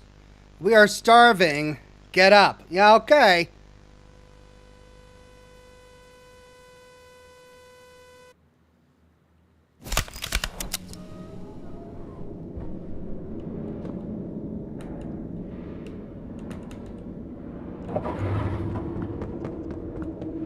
Blue Thunder says the flashlight you see lower right corner, the gloves where it came from. Oh.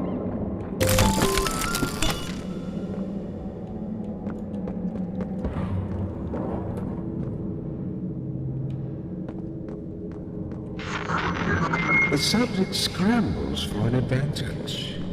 They appear lost and disoriented. Heavy breathing is indicative of fear, and rightly so. Let's test the response to said fear when pushed into action.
That's it? Okay. Test over, I guess. We may proceed.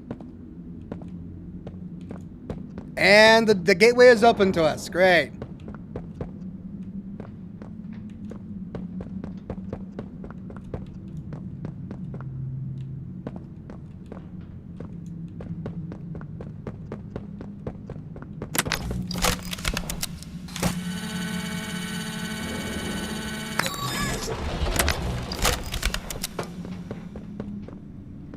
Ooh. Down to the last cans of beans.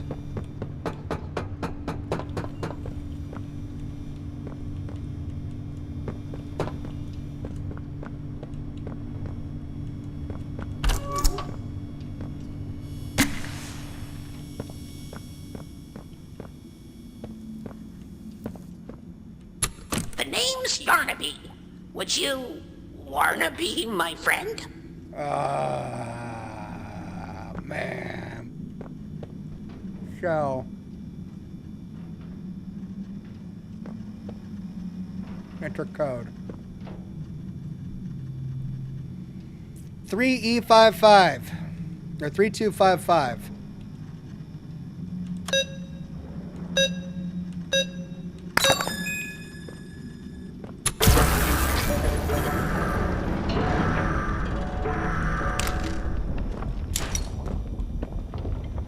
Okay, it opens the far door.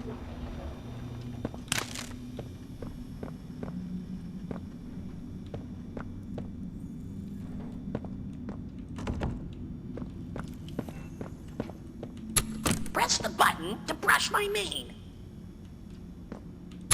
Brushy, brushy, brushy, brushy. Wow, aren't I glad to have a friend like you? Oh, Get it? really? Because I'm made of yarn? Yeah, You get it. Yeah, I get it. Without someone like you to love, why, I think I'd just come apart at the seams.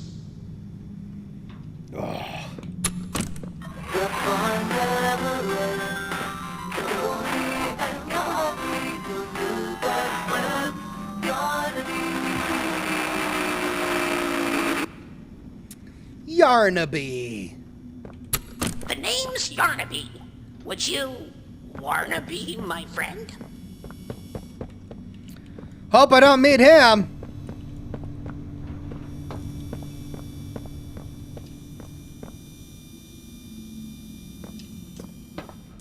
This is the one we came up, right?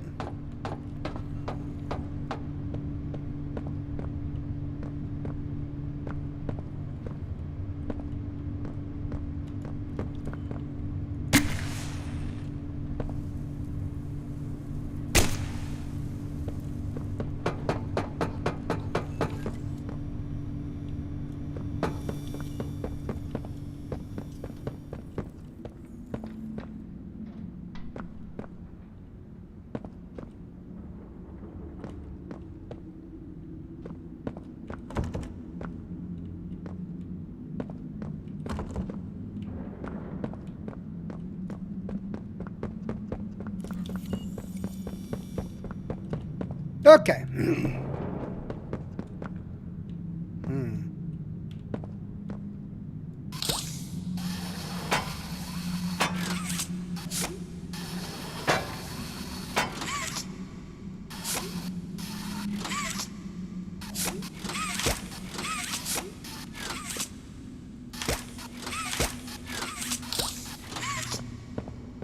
Okay, why is it not working now?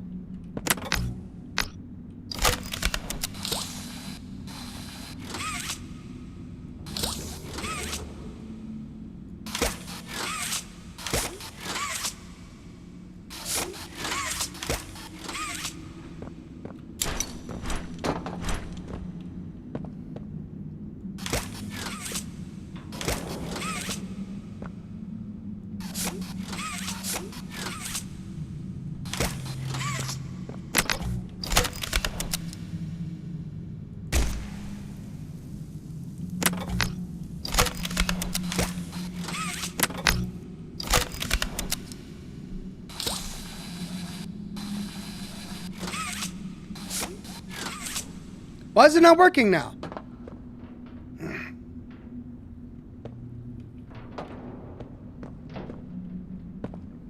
Is it a glitch?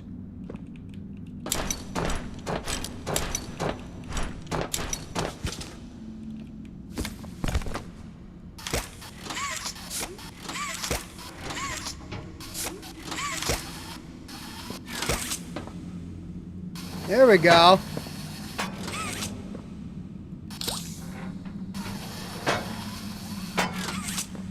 Okay, I guess I just had to get the right leverage.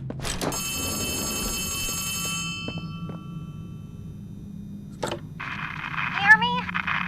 Too much interference. Make your way to...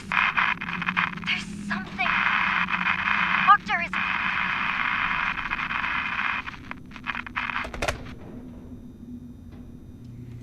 Oh, sure, can do. Ready? Right. I have a feeling I'll be coming back here over and over again. Ooh, that's a glitch. That should be solid. But I can see right through it.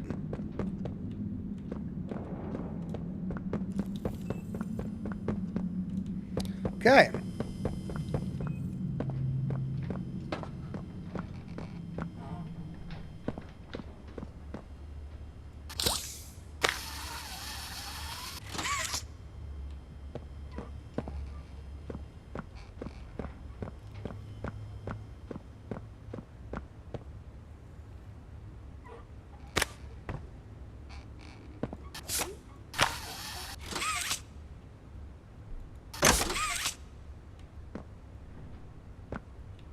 Okay. I repaired the badge. Oh.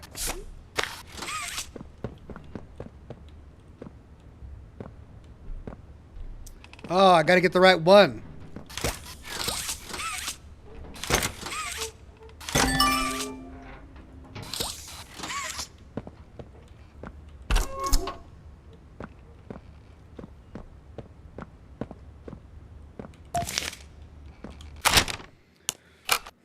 Coal Journal, entry 1. Reassignment, old Cole isn't a resource extraction specialist anymore. He's a shelf keeper, basically a prison guard. I don't know how I should feel about that. The letter they sent me seemed nice enough, commending me for fixing their mistakes. I should be grateful, I suppose, but I know I'll wake up tomorrow and the reality will hit me, as it has every morning since the incident. My friends are gone. Dozens went in to clean up their mess, but only a handful came back. That guilt ate me up. Probably always will. Those of us left got a pat on the back for doing what was expected and were promptly dropped into whatever new role Playtime could find for us. Me, they put down here with them. The things that killed my friends, that would kill me too if they had their way. I've sat alone in my apartment for countless nights now, thinking it all through. The faces of my friends and my co-workers, their families, they all come to me. And in the morning, I'm there with the monsters who killed them. Maybe I'm exactly where I need to be. I can make sure they stay down here in the deepest, darkest hole imaginable, right where they belong.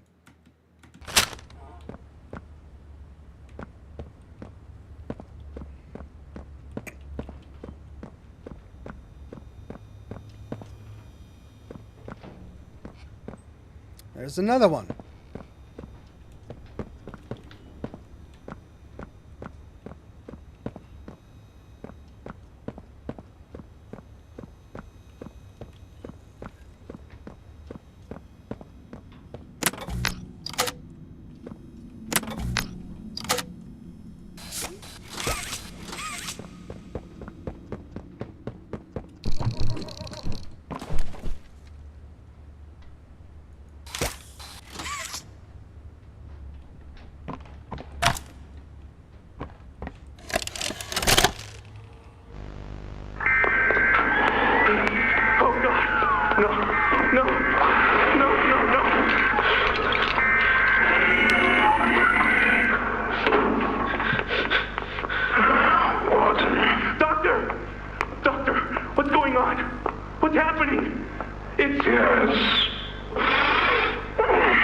Yes, I can hear it.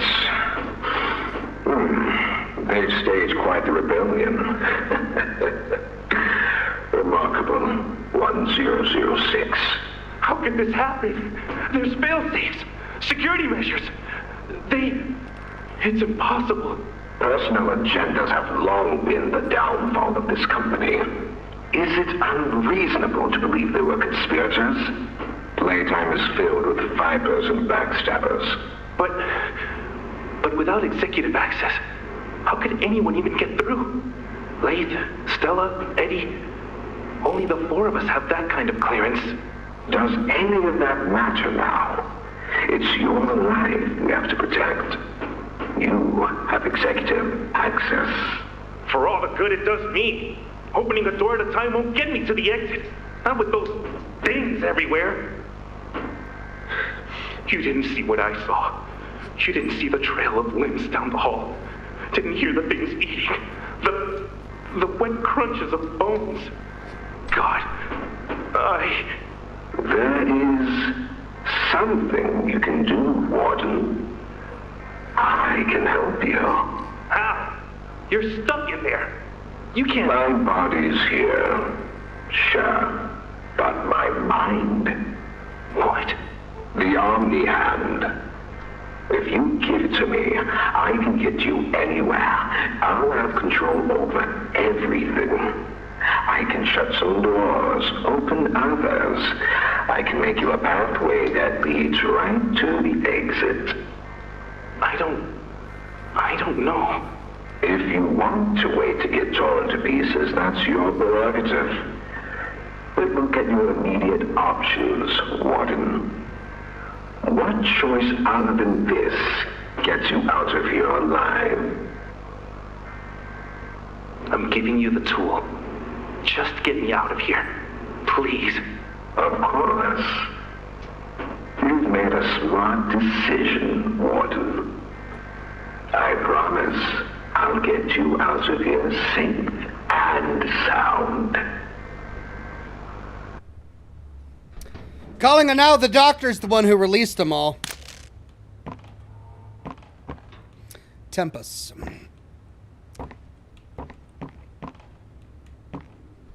Watch this.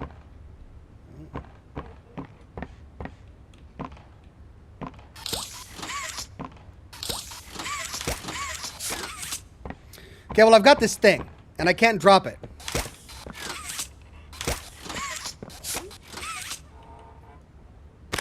There we go.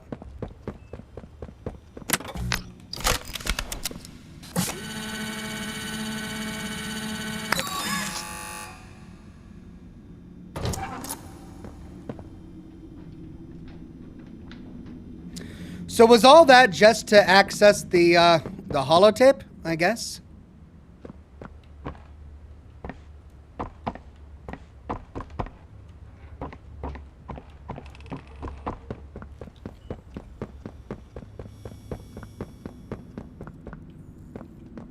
Oh. Oh. Oh.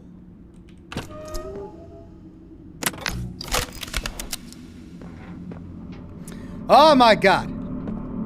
Oh, oh, oh, oh. Oh boy. Dear Lord.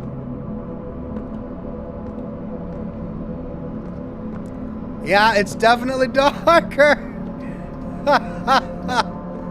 All right. Yeah.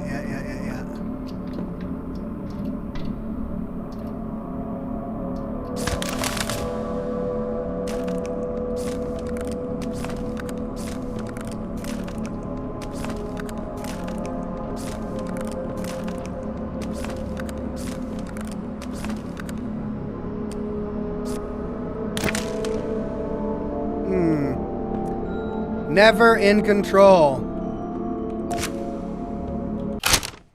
Red key card. Nice. All right, there was a key card swiper back where we came from.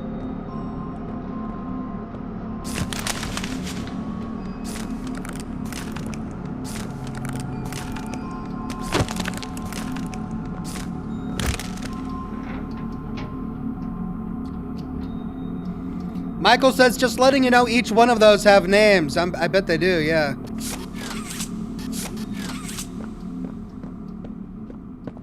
Names and family, each and every one.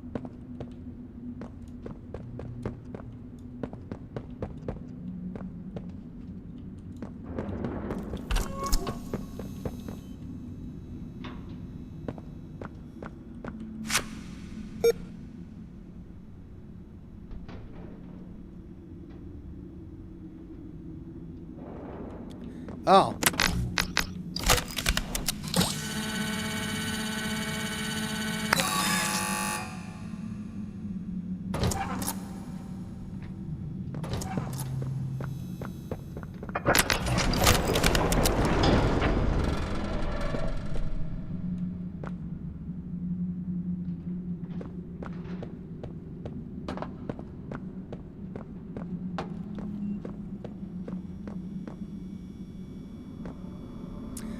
Is this where I came from?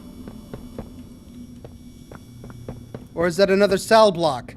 Yeah, this is the red cell block. Ooh. Oh, what did they keep in here? Oh, dear Lord. Ah.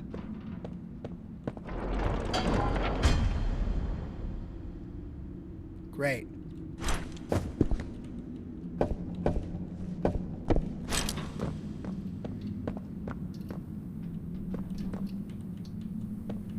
Gotta check all these just in case one harbors a secret.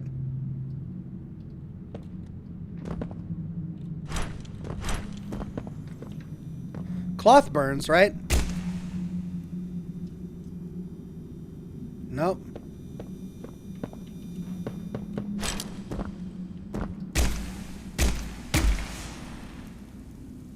Guess not.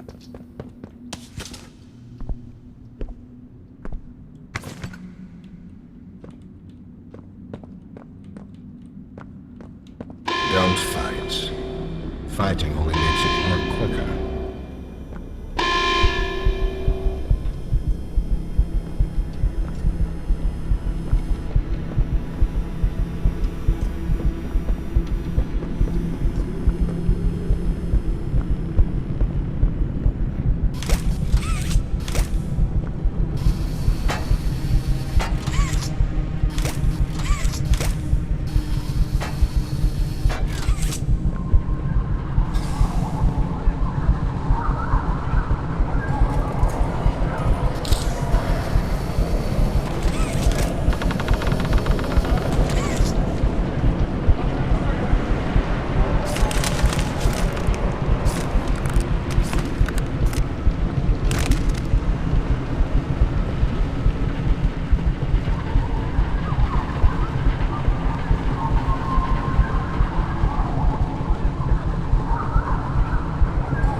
Weekly checkup.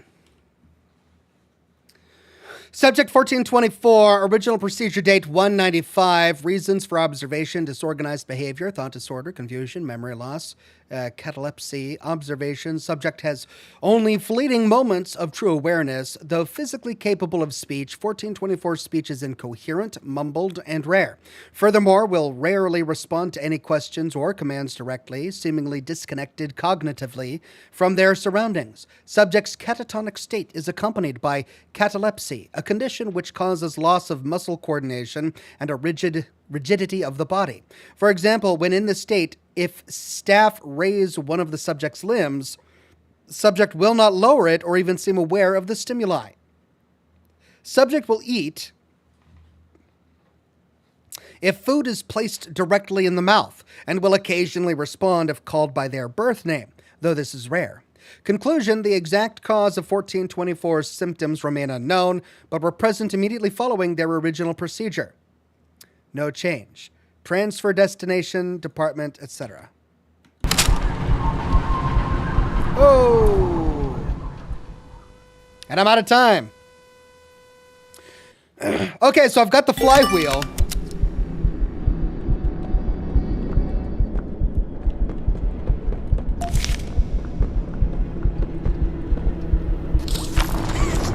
I just need to figure out where it goes.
Right?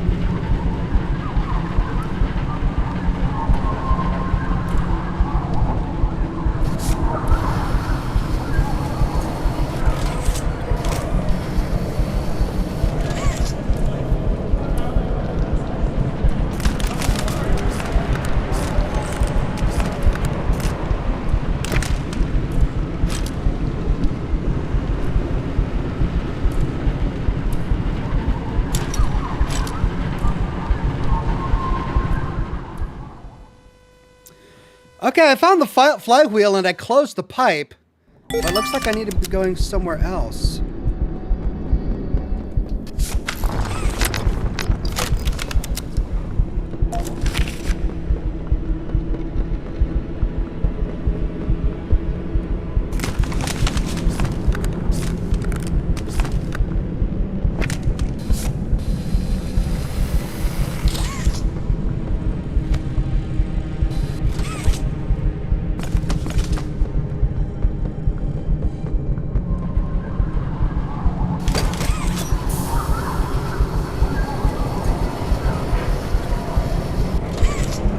Oh!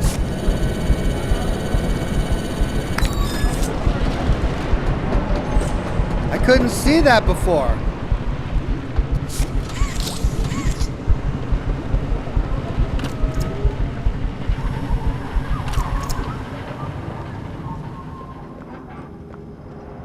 Okay. ECGA 2346.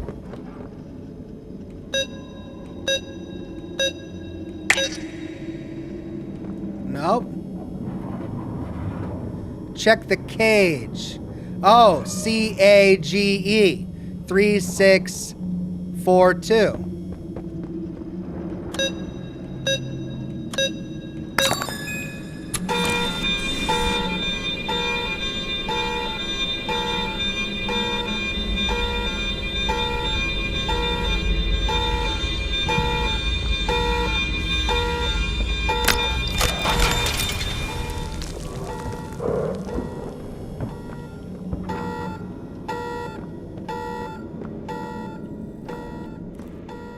Right. Got it. Time for another cigar.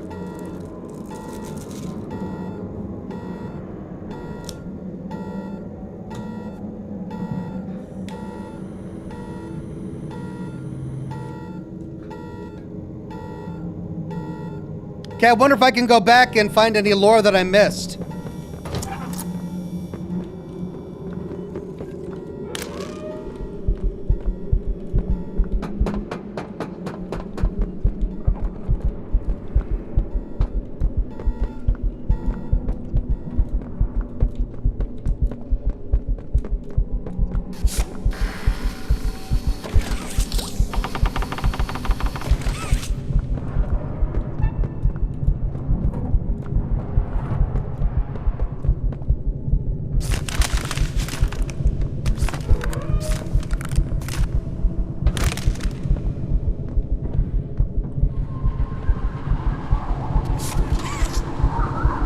No, it's just a dead end. Alright, so the bottom area is still gassed.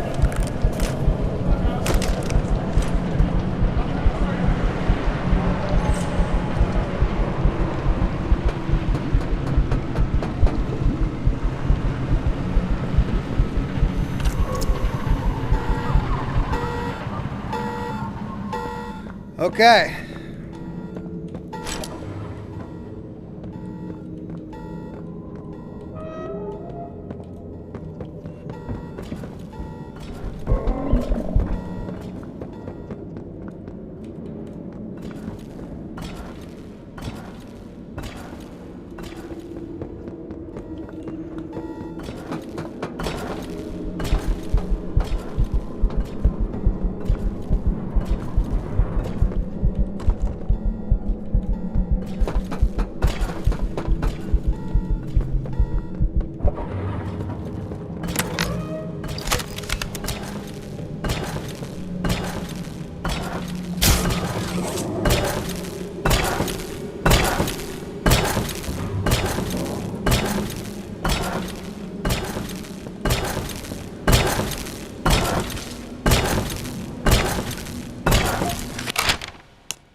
Prisoner profile, experiment 1166.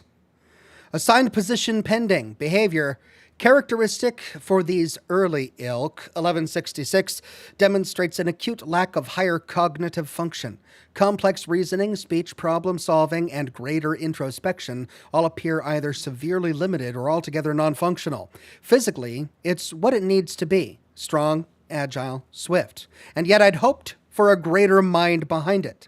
However, 1166 displays an odd sense of loyalty to a select few security staff who nauseatingly feel some kind of sympathy for it, indicative of domesticated dogs and cats. This means its will can be bent. It feels. It fears. I believe this is our first sign of progression, that our processes, while admittedly still rudimentary, are showing us where more work needs to be done, and that improvements are possible. Still, 1166 Yarnbee is an odd, funny little creature. The way it sits in the corner and watches me, playing its funny little music, I'm glad this request was taken seriously, I got a good laugh out of it, amuses me. Conclusion, I'm going to isolate it. It'll have contact with no one but me. Considering my importance to the project, it's doubly important that I'm properly protected at all times. And besides, I might get a good laugh or two at the pathetic little sounds it makes. By the time I'm done with it, I'll be its entire world. It'll know nothing else. Signature Dr. Harley Sawyer. Brett with a sticker tip. Thanks so much, Brett.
Ready.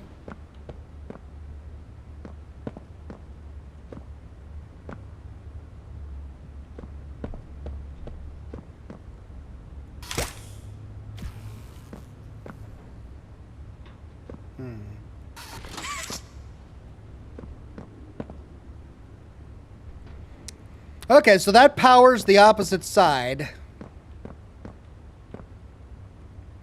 Power goes through there,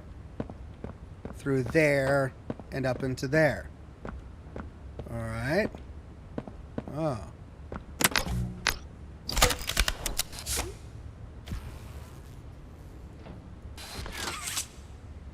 Interesting. Okay.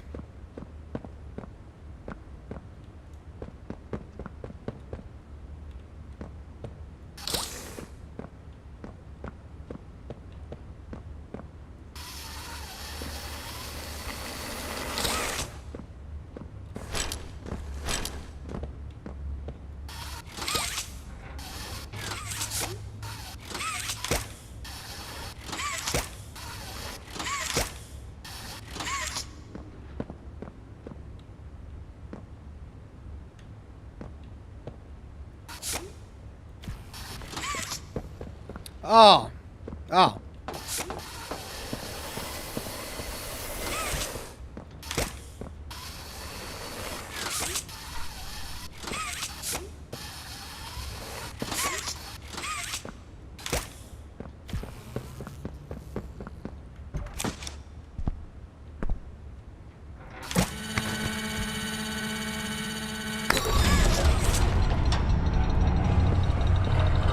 Okay, that did something. Toxic Sean says, good evening, Oxhorn. Here's my late fee. Haha. I hope you're enjoying Poppy's playtime. Hehe. Can I get a shout out to my wife, Bo, and my mama? Cheers, Ox. Absolutely. Shout out to Toxic Sean's wife, Bo, and his mama. Cheers.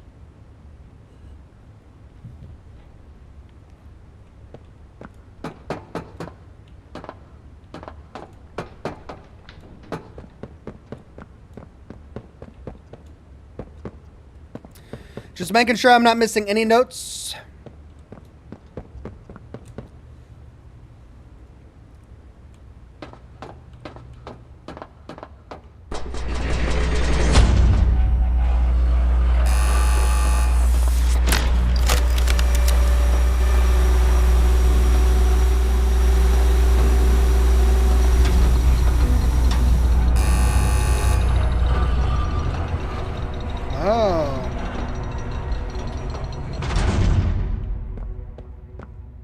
Okay.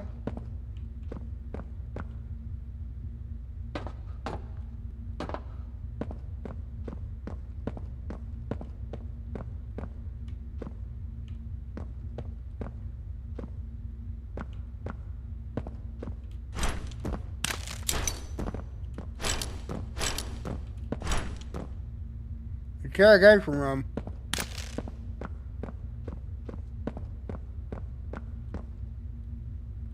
Ooh, what? Oh, wow. Whoa. Ha!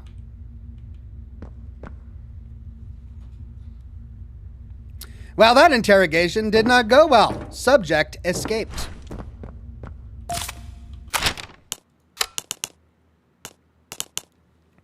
Prisoner profile experiment 1163. Assigned position testing. Behavior much like its predecessors, 1163 displays none of the typical human qualities. Whatever's left of the bright, joyful bundle of laughter, per the counselor's report, appears limited or altogether depleted. A shame, I suppose. I grow tired of creating mindless invalids.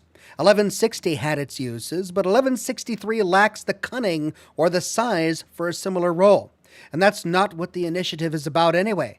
1163's temperament is like that of a rabid animal. It snaps at perceived motion, eats whatever fits in its mouth regardless of appetite, combats the conditioning staff, and it cannot even play its insipid piano rhythms in tune.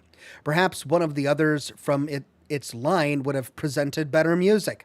Had any of these actions been a result of conscious thought, perhaps I would be intrigued. I am not intrigued. Conclusion, use 1163 for testing. If it survives, keep it there. However, I don't expect it to. This initiative will produce no more experiments such as this. Measurable improvements have to be made. Otherwise, I will have to reevaluate the effectiveness of those in my purview. Signature Dr. Harvey Sawyer. Well, due to all the Play-Doh out there, I'm guessing this was the real-life version of the Play-Doh creature that we saw in that kids' toy commercial from the 90s.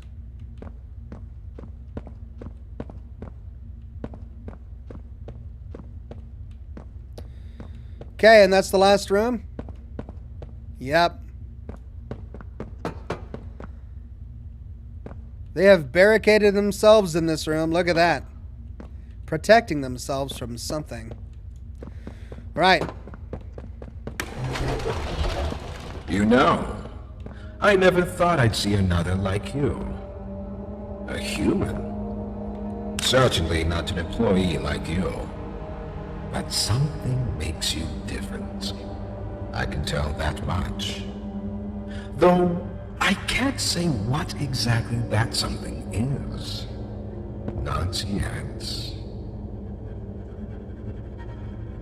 The others you faced, 1170, 1188, 1222. Been there, done that. Let's try our hand at something a little different. Oh, Yarnaby.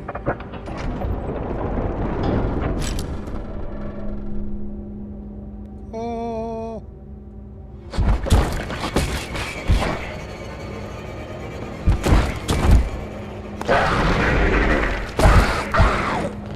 Please, do keep making this enjoyable for me. I'll be taking notes. Oh, Yarnaby.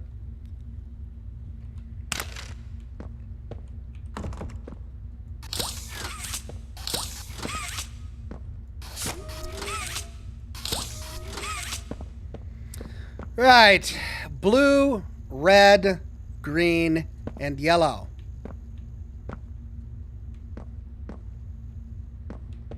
We start with blue.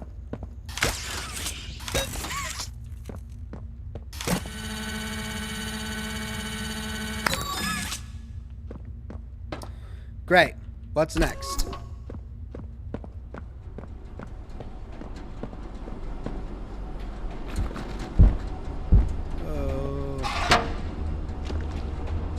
Oh. Oh, thank you. Thank you. The Play-Doh guy. Avoid detection from Yarnaby.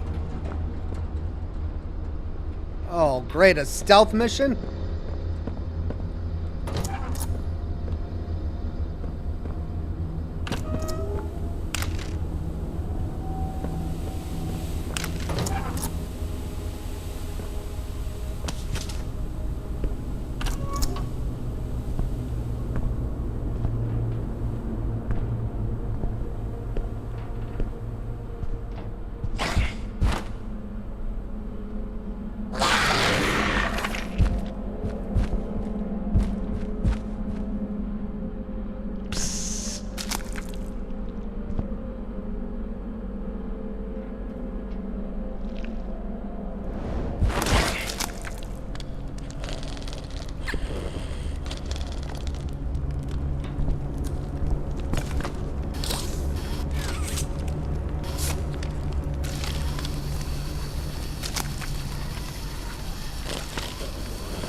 Okay, I think I got a tape called The Doctor. I just got to find a TV for it.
Okay, what do I set on fire?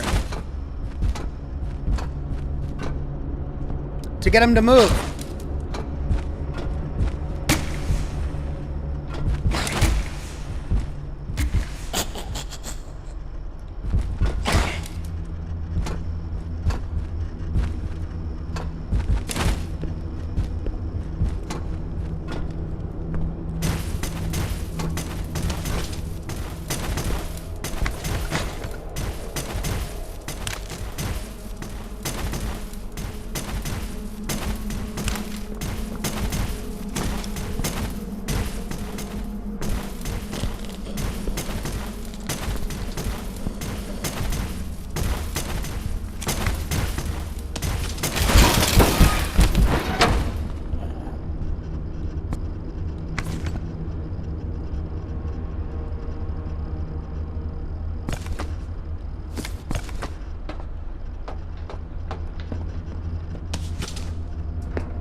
Okay.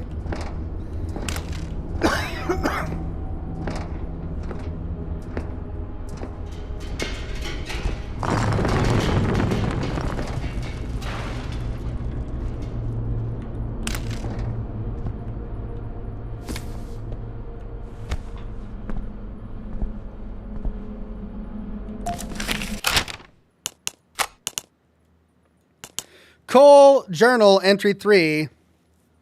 Looks like I've missed one. I couldn't get the thought out of my head, what Stanley was implying. I always believed they were homegrown, maybe animals or something, but not people. I mean, what about a giant toy with an appetite for men and women screams, "Yeah, I'm a person"? Snooping around documents for the eggheads is a punishable offense. And if the rumors about punishments here are true, then that means being careful is a must. But too many people have lost their lives to these things for the rest of us to be blind and accepting that we can keep them under control and that we can trust Playtime at their word. I've looked into things a bit. I know the guys that guard the archives room. They keep a tight ship, but in the right setting, with the right type of mood, their lips get real loose. They let slip the process and code for getting in. While security feeds were down one night, I went in. Didn't get very far, but I grabbed a few prisoner profile documents. The observations were from one Dr. Harley Sawyer. Not a name I recognize, but the observations mentioned people. I'll be investigating further, but I'm starting to worry that Stanley might have been onto something.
Cold Journal Entry 4. It happened again. The experiments broke free. I don't remember much. All the doors opened, and I was pinned to the floor by something big. Everything went black. I woke up in one of the same cells the experiments were in. I could hear the other guards next to me, above me. They were screaming, pleading. It reminded me of the experiments, the way they'd smash against the walls, baring their teeth, and trying to act like they weren't afraid. It's funny that I haven't thought of home yet, locked in this cell. Honestly, I haven't thought of home in a long time. That was another life, another me. No, the only thought that comes to my mind now is how inevitable this all was. They hurt us, and we hurt them back. We hurt them, and they hurt us in return. Over years and countless incidents. This is the way it's been. Nobody cares to stop it, and nobody's innocent anymore. We made them, and they've made us. We've been prisoners to a cycle down here in the dark, and I don't think any of us deserve to see the light anymore. If you ever find these notes, please, whoever you are, never let another hell like this exist. Otherwise, it'll consume you and all your good intentions. If you ask me, all of us, we're in the deepest, darkest hole imaginable, right where we belong.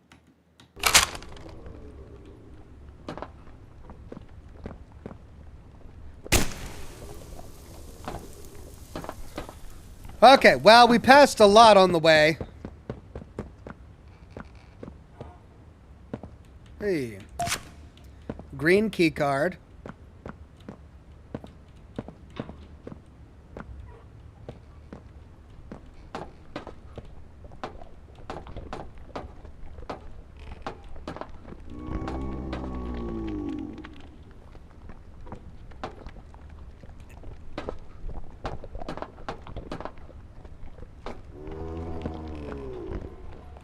Ah.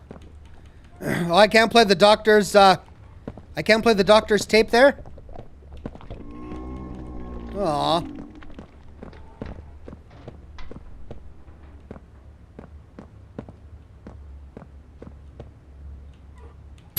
Hello! I'm Pianosaurus. I used to be in a band, then the asteroid hit. Wanna hear a little song that I've made just for you? It goes a little something like this.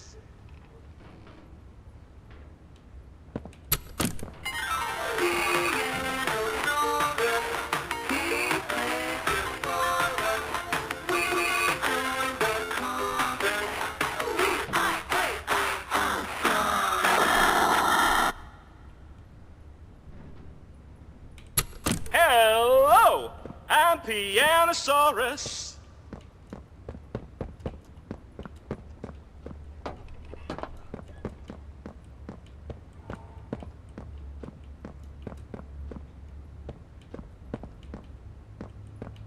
I'm looking for a cape.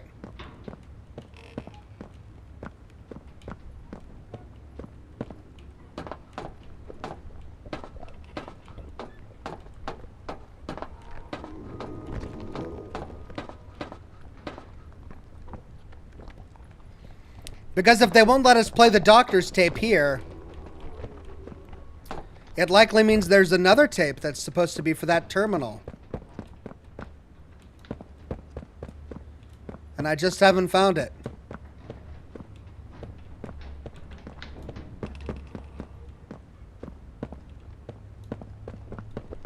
But oh well, I don't see it.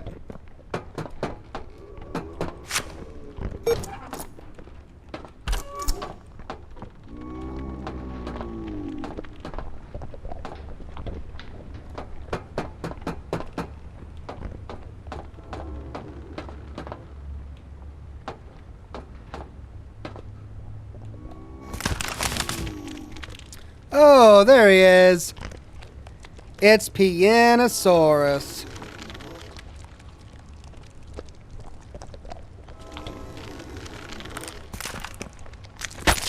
Oh crap, I slipped!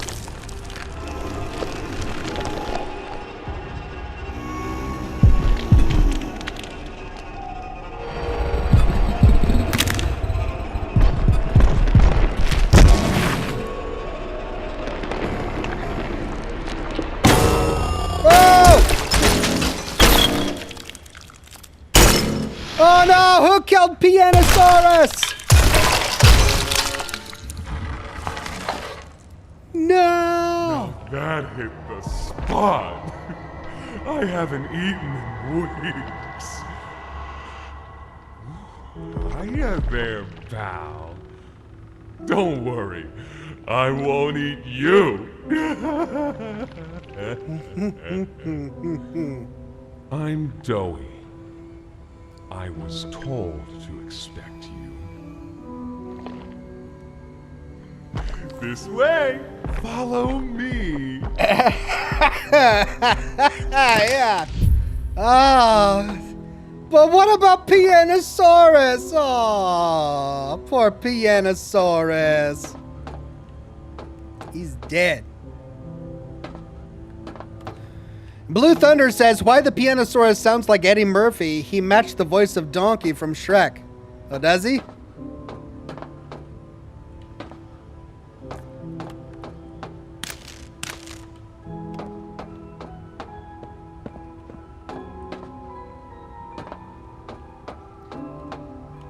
So he must have come from that vent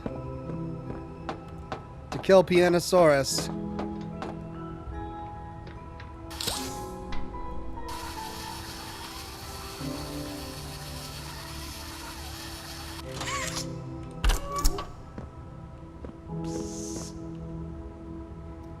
Okay, so that door? Right. Interrogation rooms. They question us here after watching us. Those of us who could speak at all. I always answered. But I never gave them an answer they liked.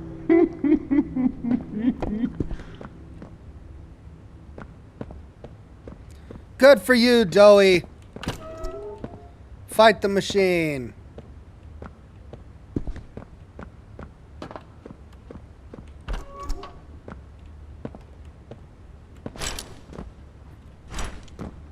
Okay, that one's a dead end.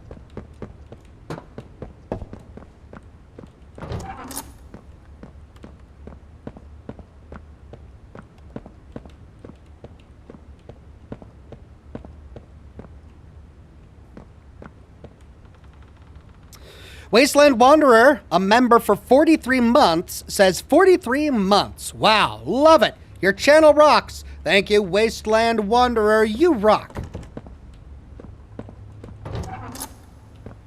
Yellow tape. Well, I've got 2 tapes now. One of which I haven't been able to play yet.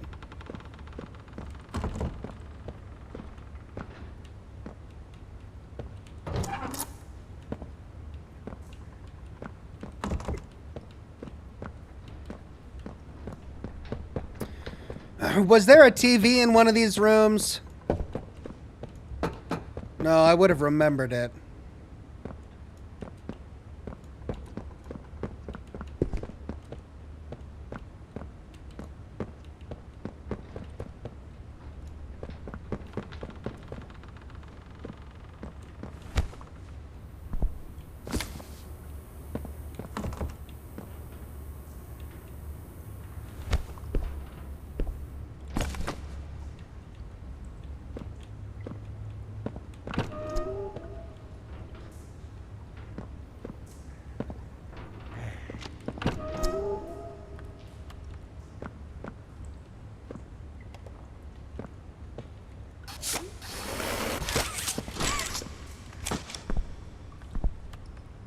Aha!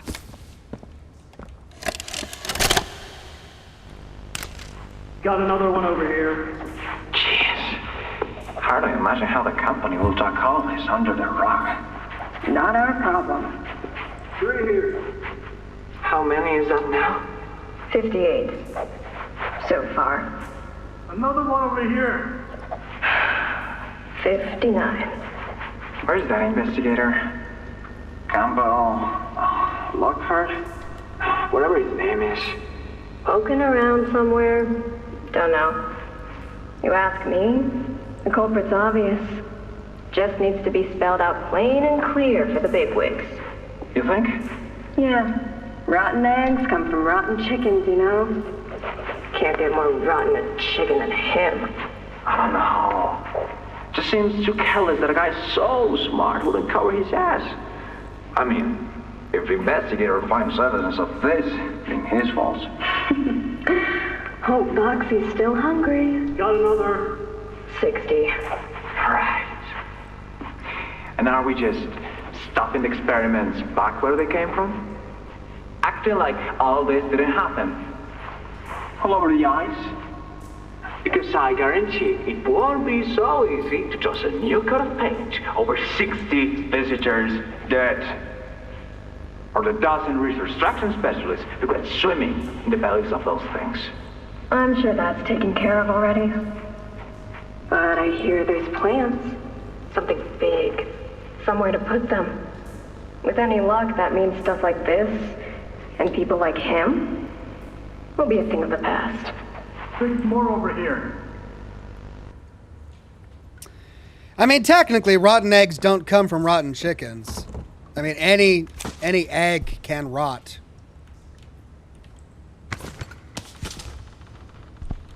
But that's just me being pedantic. Ah.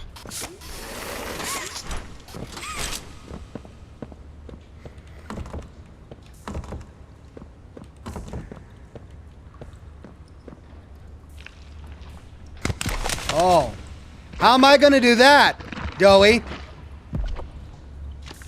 How am I going to do that, Doey? There's some nasty falls in this place. But I can get you across. Oh, yes, definitely. Oh, thank you, Doey. You're a gem.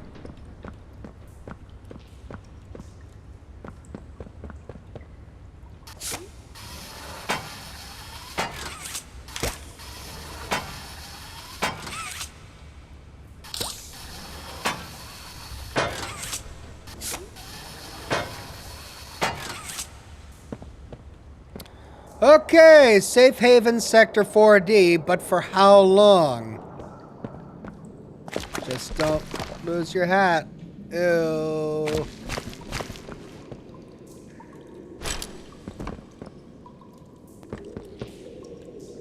Guess I'll jump there, Doey?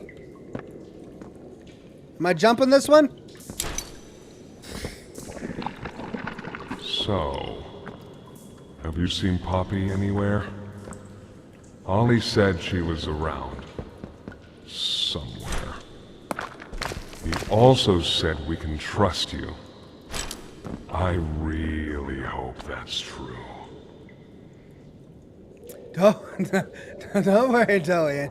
You can trust me. I swear I'm fighting the evil doctor. I'm not gonna hurt you.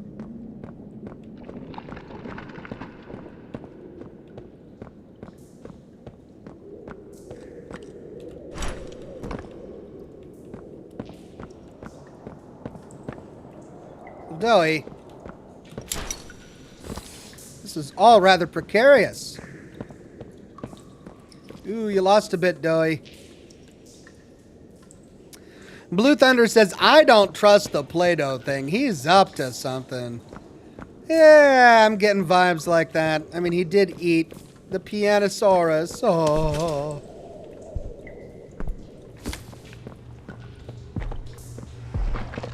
Well, yeah. There's a safe place up ahead. It's not too far from here. How am I gonna do that? Right. You can't fit through here. Hey, pal. Let's see if we can't get these doors open. You check out there. I'll look back here. Sounds good, pal. Oh. He's just leaving bits and pieces of himself all over the place.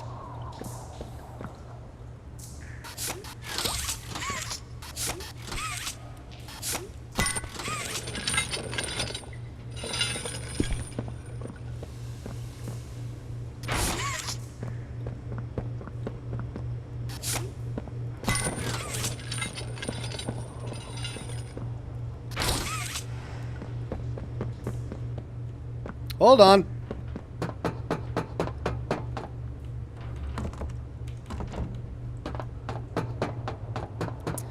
Dewdrop Dapperling says, Oxhorn, you're the best. Thank you, Dewdrop.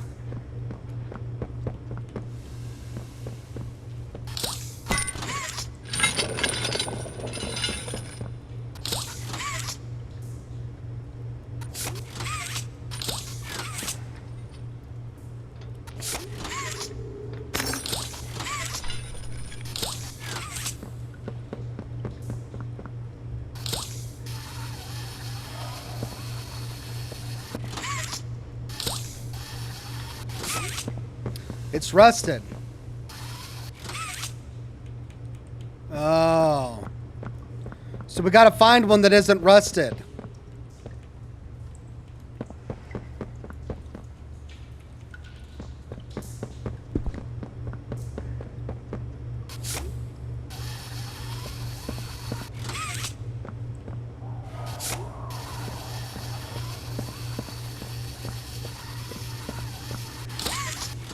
Well, we can't get that out.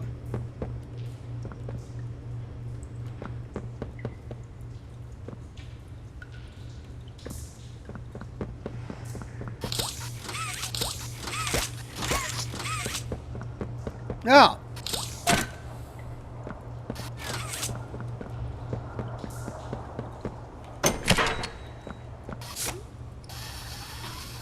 Can this help?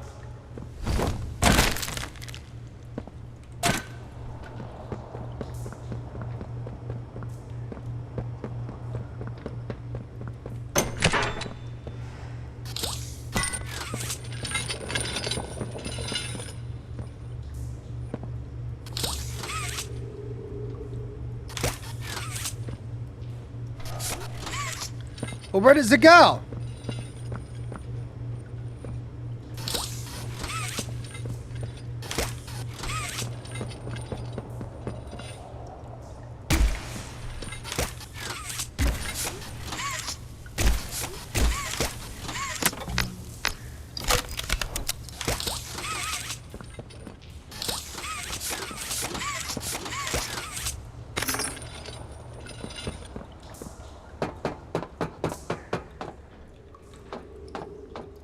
Ah.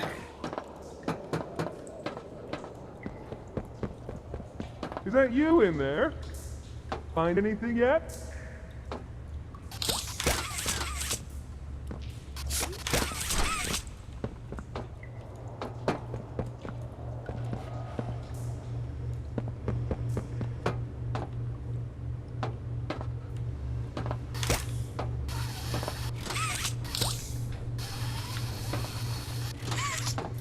Okay.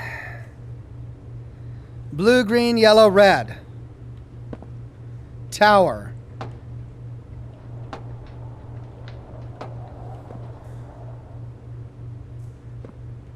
Okay,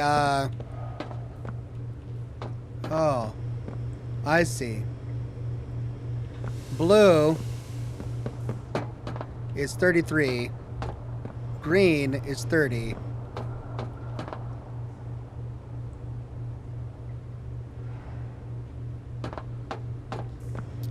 So 30, 33, 30, 32, 31.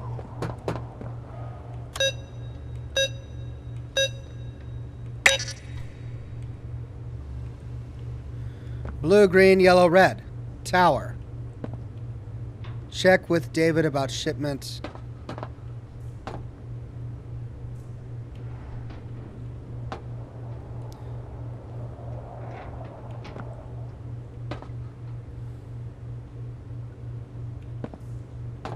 $33. Is that a different number? Yeah, that's 30.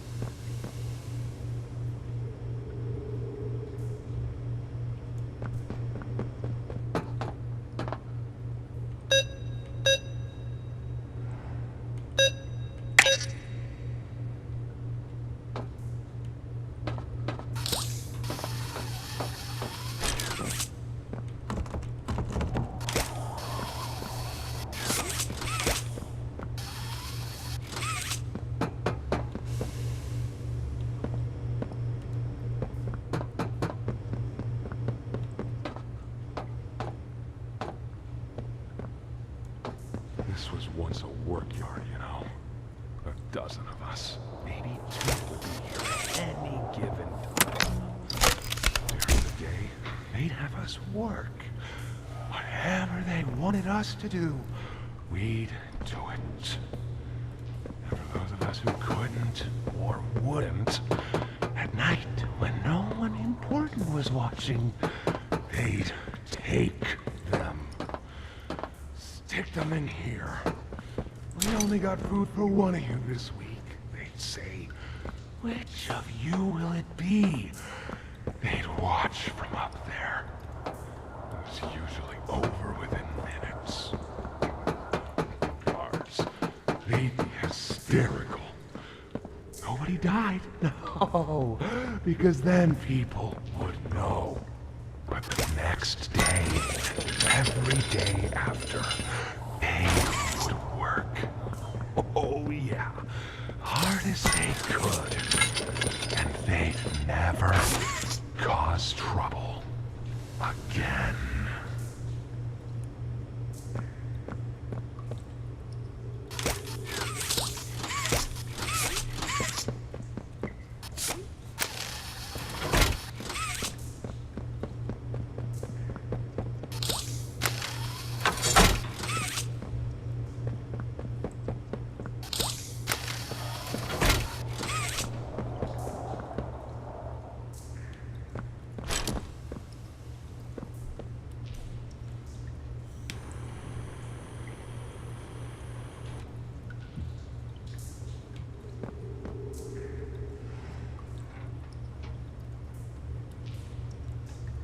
Okay. I need one more lever.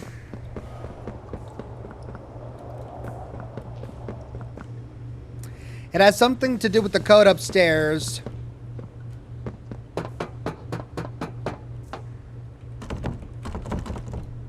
Which unlocks the top of one of these staircases.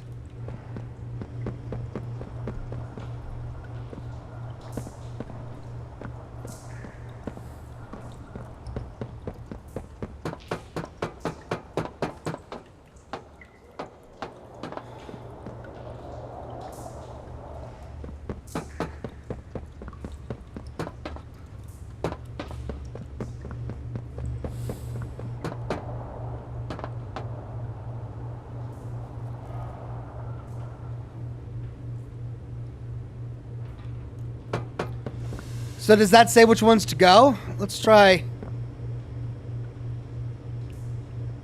31.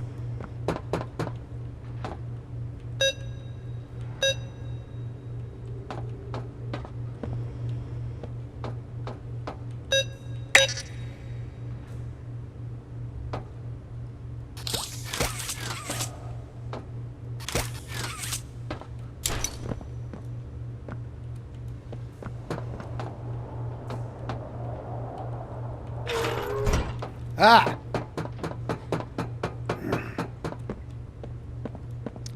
Okay, well that just lets us down there.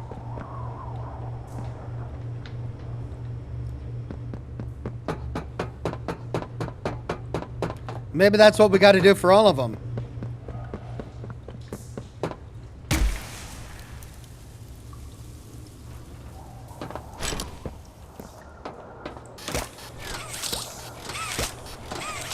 Well, we can't move those.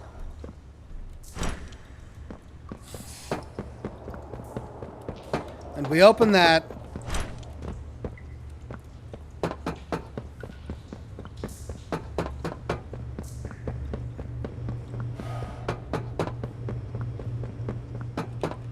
Okay, so we've got 2 open, which means 2 aren't open, and those are 30 and 32.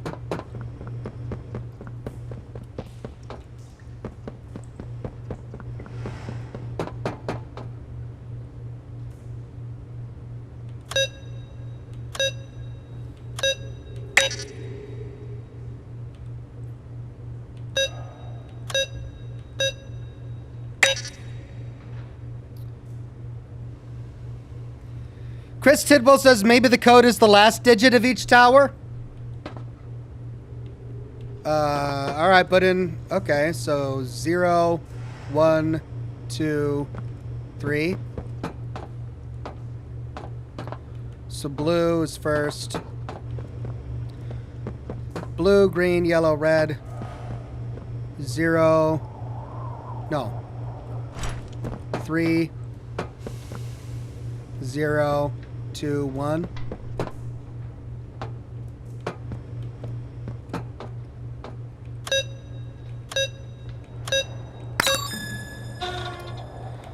That was it. Thank you, Chris.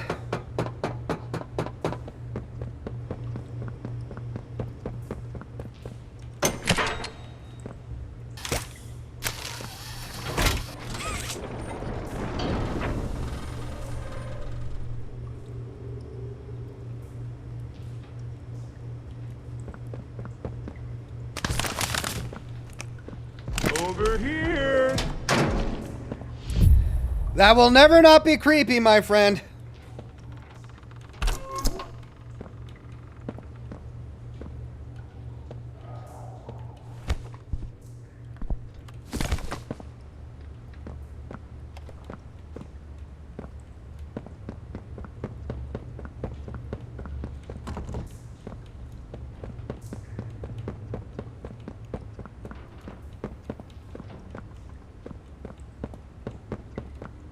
Ah.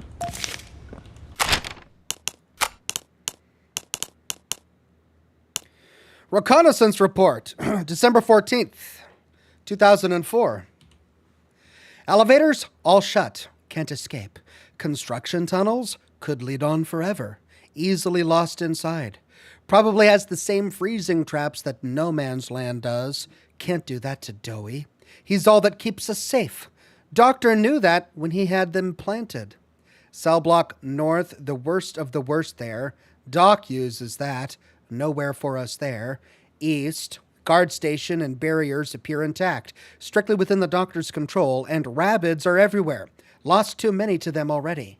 Northeast, the doors on all sides are barricaded. All my usual tricks can't get me in. Feels off. West. Skeletons and claw markings in all the cells. Seems people were kept there after the hour. Can't let the littles see this. Northwest. Too many bad memories. We need hope, not hopelessness. Barracks. Might run on its own emergency power. Security designed to kill us might be turned off. It's a choice between what we know will kill us and what might. For me, that's easy. Little choice. No path out. Casualties high. Only one place left. I hope we can live with it.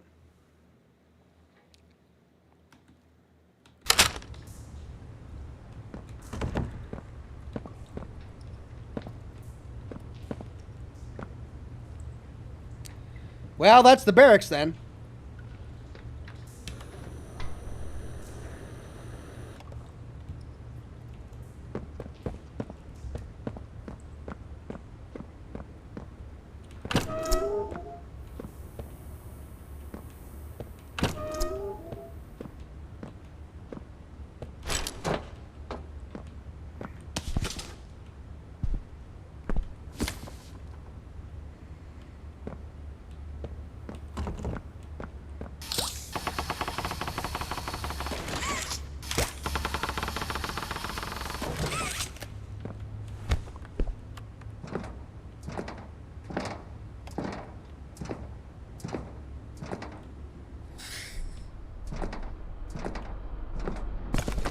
Our generator's in a pretty bad state, so we try to keep the power off in here.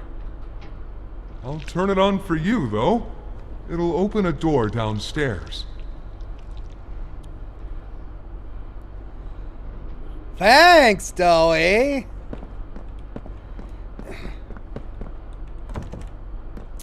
Guess I'll go downstairs. I'll just do that now, won't I? Okay.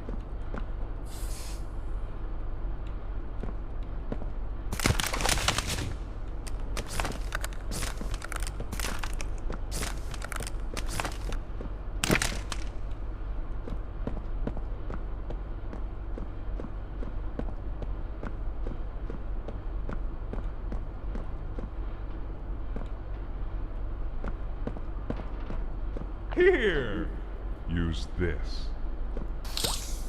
Okay.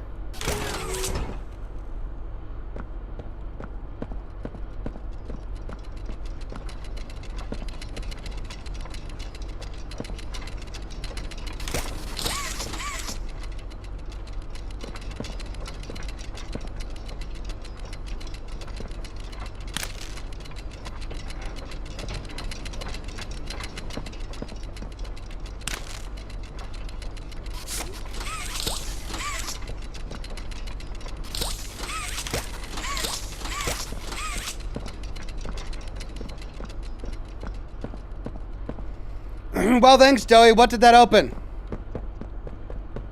Oh.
Ah!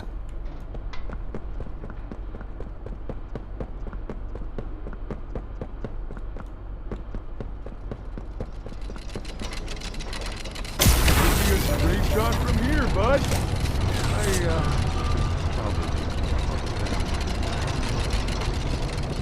I'll see you inside.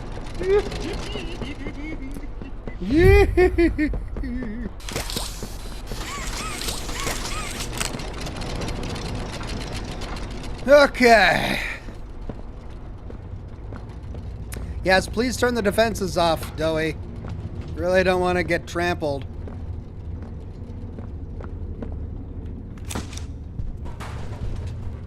Oh.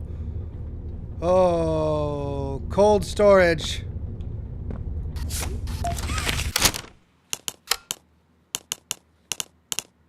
A cryptic letter. Your son can live. Dear Mr. and Mrs. Ayers, we can give him back to you. Your son Jack can live. Show this message to no one. 6 weeks from the time of receiving this letter, return to the Playtime Company factory. Someone will be waiting for you there. A friend.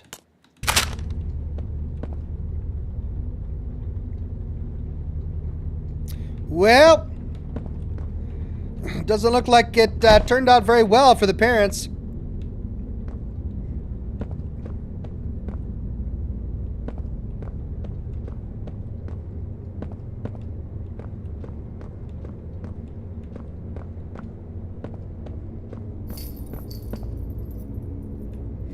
Oh.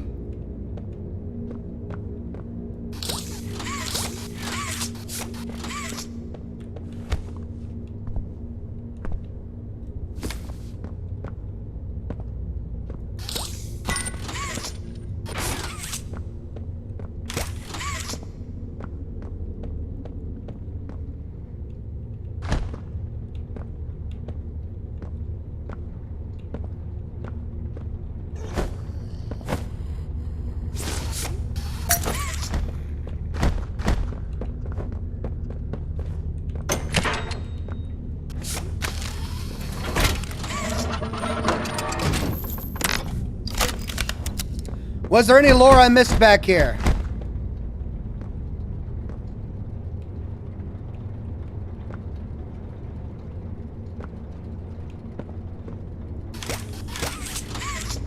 Nope, doesn't look that way. All right.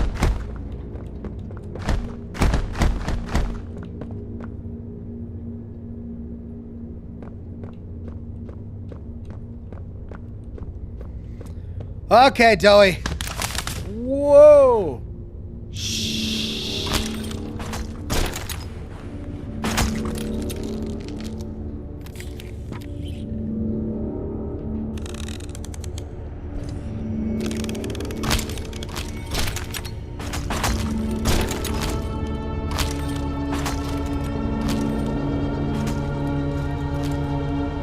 Through the showers.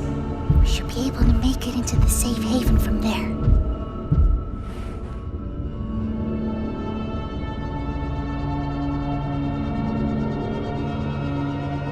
When I say so, we go. Go!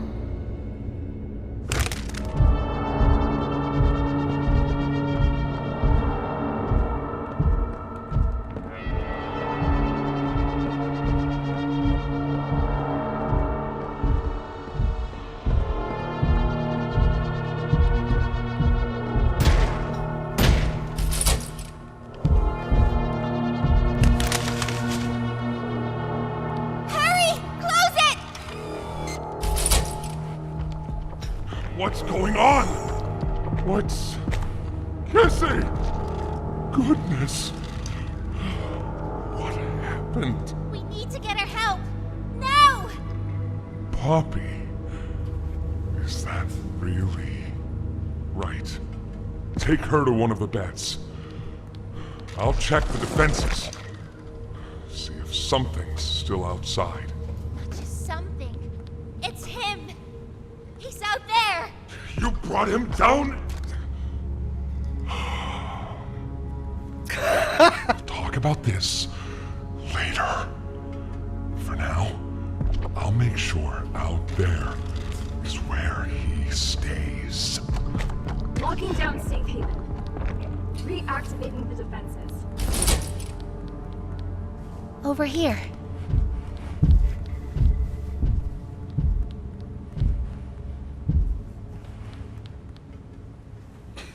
Get some rest, okay?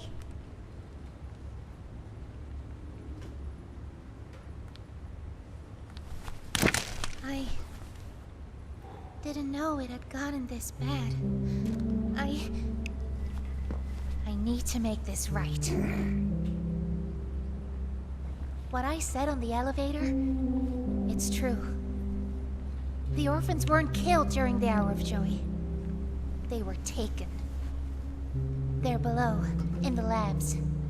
The prototype's home. They are alive, but sleeping. They're with him. And he knows we're here. So, if we're going to free them and stop the prototype, we need to plan for both at the same time. The red smoke he redirected from Playcare? It's an accelerant. All it needs is high pressure and a little spark, and it ignites. The plan is this. We'll fill the foundation with smoke and line it with old mining charges. Then once you, me, and Kissy have freed the orphans, our friends here will blow this place sky high. That's our revenge. For now, go to Doey. See what he needs. I'll be here. Okay. Doey is a bit of an intense character, isn't he? All right. Everyone's looking at me. What's Poppy doing here? I don't know. They just let her in. Why? That's inviting a whole lot of trouble we don't need. I mean, how do we even know we can trust her this time? We don't know. So let's just be careful, especially around her new friend. Employee. Can't forget that. Shh. I think they might be listening. I mean, yeah, we're looking directly at each other, guys. All right. Talk to Doey. I will talk to Doey, but give me a second here. I'm exploring. Oh, my God.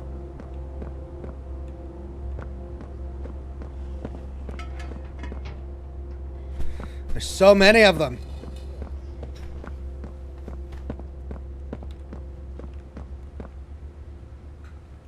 I am R Twisted says, hi Oxhorn, been watching you forever. Thank you, my friend. Glad you're here today. Oh. It's a little shrine to those they've lost.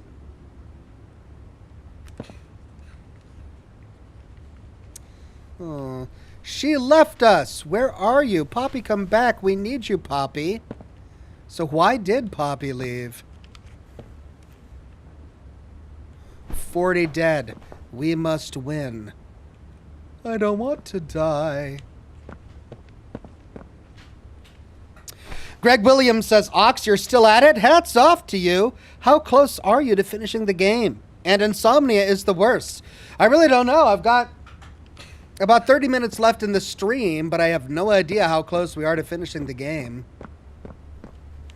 All right, Joey. Hiya, pal. Got something I want to talk to you about. Oh, yeah? In here. Okay. Sure.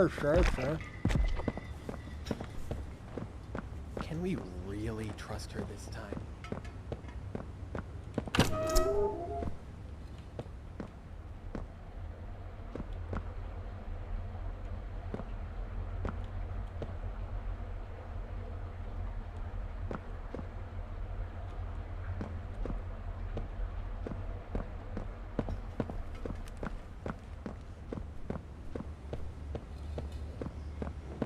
Okay, here I come. I heard what you did above. What you survived. If it's all true, then we need your help. The voice out there, the one in the prison, they called him the Doctor. Dr. Harley Sawyer. He was the scientist in charge of creating us. We don't know what he is, how he's still alive, but he works with the prototype. Hunting us, starving us, making us sick, and...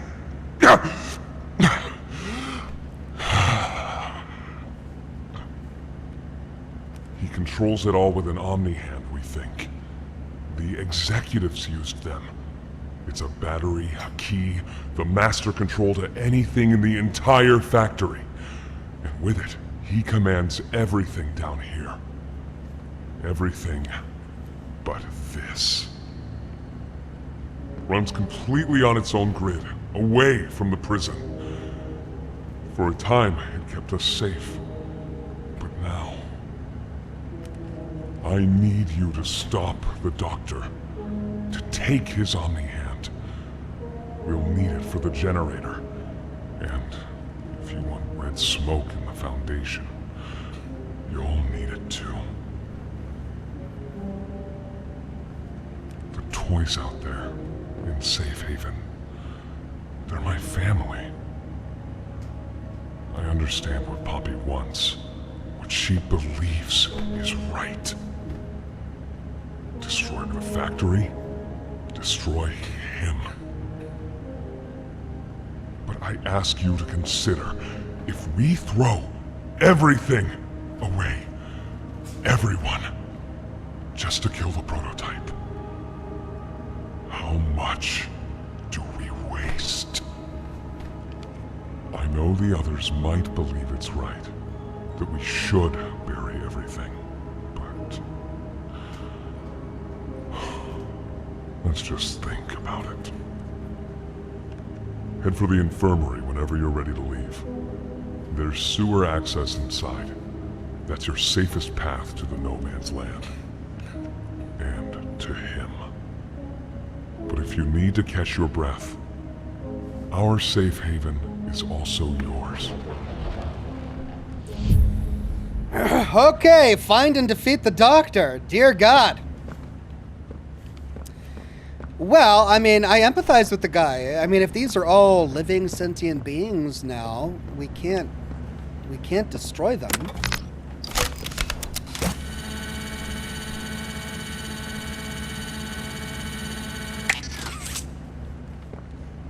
Error?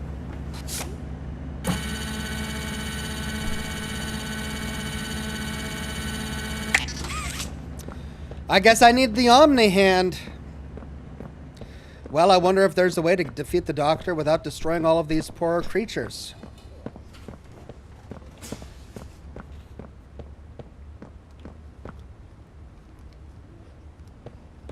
Doctor says, fetch! Go, go! As far as you can! Why are you just standing there? You can't be here. You can't stay.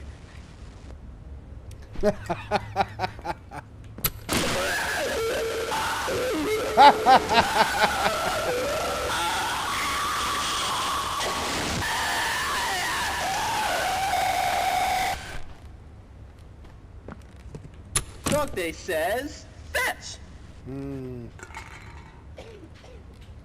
I think I remember that one from a previous episode.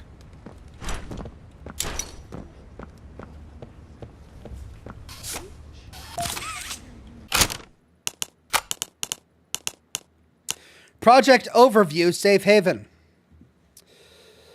Project Manager Darwin Silva. Project Lead Cyril Warrenbach. Project Goals, create a reinforced, easily defensible central location for security staff, equipped with blast doors, defenses, and multiple emergency entrances and exits.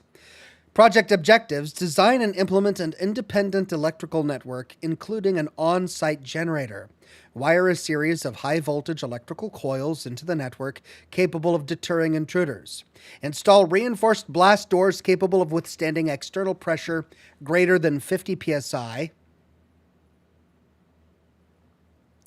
Construct 3 to 4 exterior pathways, each with reinforced doorways and fail-safes. Secondarily, construct a discrete emergency elevator system capable of transporting key personnel from upper floors. Project timeline 10 to 12 months. Potential limitations and setbacks. Misprioritization of overall prison construction. Needs further clarity. Worksite hazards. And budget constraints. Chris Tidwell says check the murals on the walls, their stories. Yeah, I saw some back in Safe Haven. Much longer. Do you mean the murals in here?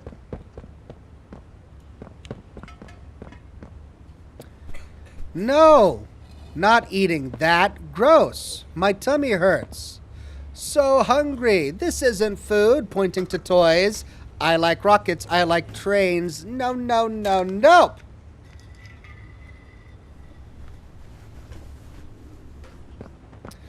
Together we are safe. I scream, you scream. We all scream. Fries, best food. Nope. Cheese. This is not chicken. I miss tacos. I love chicken. Sleep, sleep, sleep. Help, help, help. I miss mommy. Give me donuts.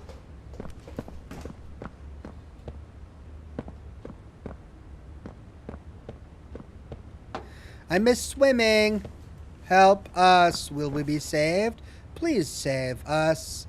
Best friends forever. Safe Haven. We are safe. And then back to Poppy leaving.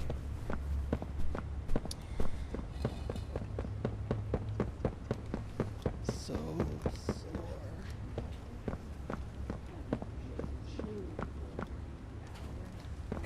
My stomach. Hurts. All right, looks like there's a tape somewhere. When was the last time you ate? I can't remember, honestly.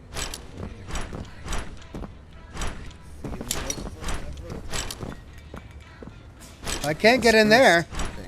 The doctor or hunger? I prefer not to even think about it.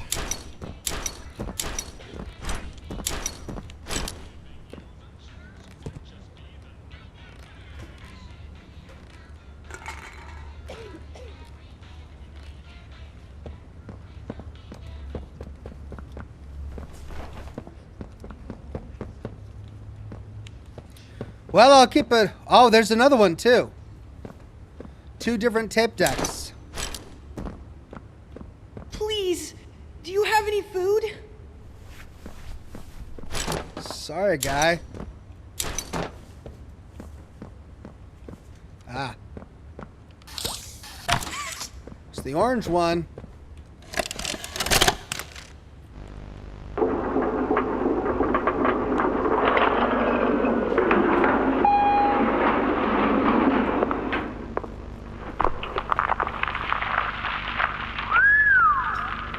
Long way down. So, this is what we have to work with. Do you believe it's doable? Sure, yeah. It's doable. Good. Remember, our timetable here is tight.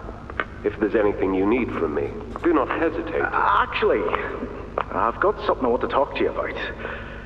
It's important. I'm listening. My company. We've built a lot for you over the years, and believe me, we've always been accommodating. We just did the work you paid us to do. And your point here is? I don't like what I'm supposed to be building here. Look, the game station, whatever. It'll be fun for the kids. Underground production plants. Sure, maximize production. Makes a kind of sense. As much as any of this, I suppose. But this... What in the world would a toy company need with a prison? When my people were building Playcare, all Mr. Ludwig could talk about was how much good it could do. And all you needed was a look at the man to know he believed every word of it. I need to hear that this is still the same company. If we're gonna make this thing for you, then I need that assurance. It's a game. Something for the kids. Anything.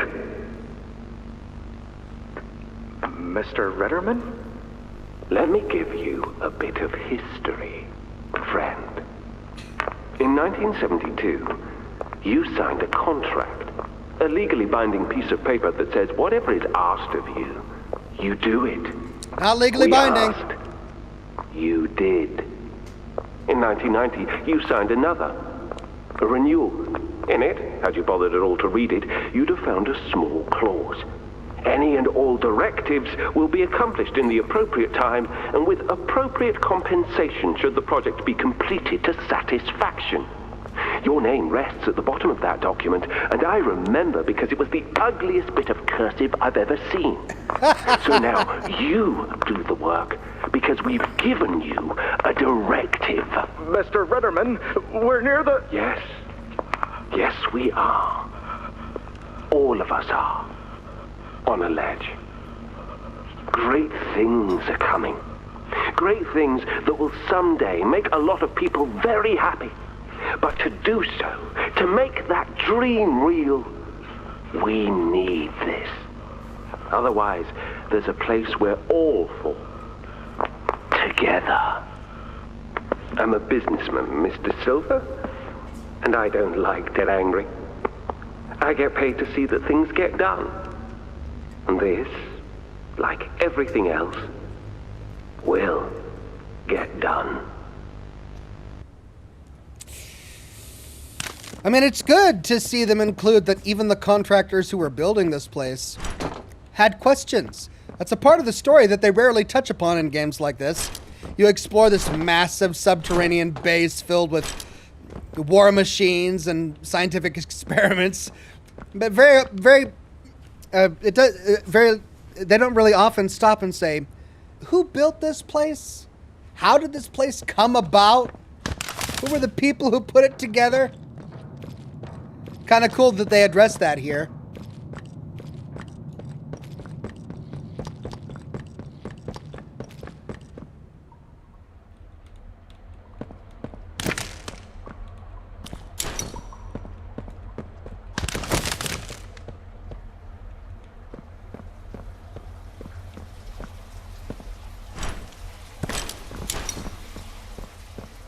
I think you might be wrong, Poppy. What you want... It's the best for everyone, Dowie.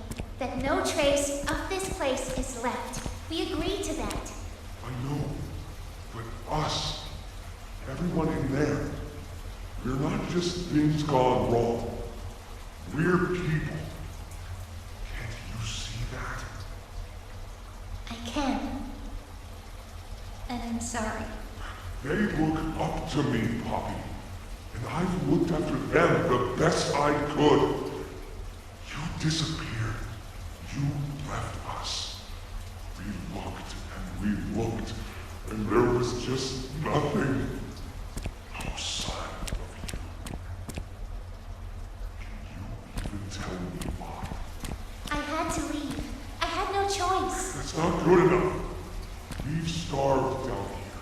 We've been haunted. And now you're asking us to burn everything? All of us? We've made our life protecting these toys. And they've saved us in more ways than one. We, Poppy, she needs you. Done what I could. I wish there were another way, Dowie. But I just don't see it. We'll talk about this later. Very interesting. I'm glad I stopped for that conversation. So she'd be game to save everybody if there was another way. She just can't see it. Perhaps we can help her see.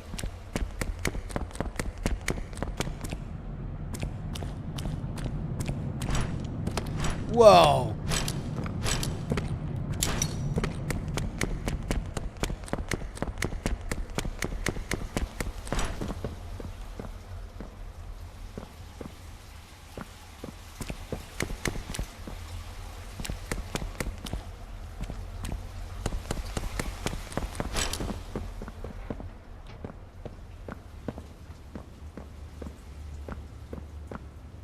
There's the elevator.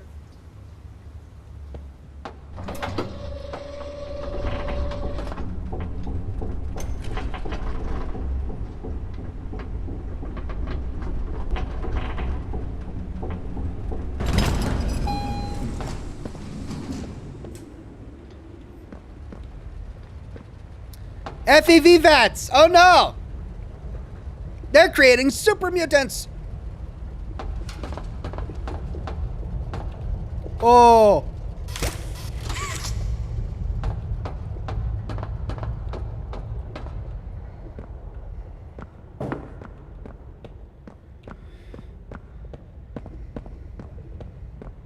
White or green tape.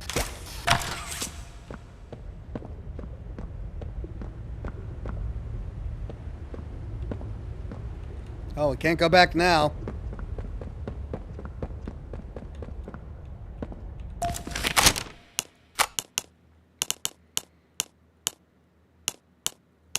Subject 133C report. Counselors report. For all intent and purposes, Matthew Hollard is a dream child. He's thoughtful, kind, considerate, understanding, and while maybe not as intelligent as some of the other children, averaging only B to C level work in school, nor as physically gifted, he more than makes up for it in his charm and charisma. There's nobody down here who isn't fond of the boy. It's just a shame that he came to us already a boy of 15, well into his puberty. Most parents look for a child a lot younger. He understands. Though he rarely speaks on it, I know Matthew suffers from deep insecurities. I've read the reports on the accident that put him here. He blames himself for the family he couldn't save. I believe he's on the road to healing, but the way is long, and nobody mourns the same. He's become something of a leader to the younger children, though, even reading them books late into the afternoon. We allow it, sorry. The Adventures of the Word Wizard is his favorite. They listen to him when he breaks up fights in the playhouse and hang on almost every word he says. And seeing him like this, assuming this role, I think it's what he needs. Should he age out, I might even request bringing him onto staff. Signature, Claire Harper. And then sticky note, He is a good candidate for a 1322C should his personality mesh with the other two, but please be gentle if you pick him. He's a fine young man. The future we're fighting for would be a waste if we sacrificed too many like him. Stella. So the boy became 1322C. Who is subject 1322C? Blue Thunder says, Fallout Easter egg in Poppy Playtime 4. What, the VATS? The FEV VATS? Yeah, maybe.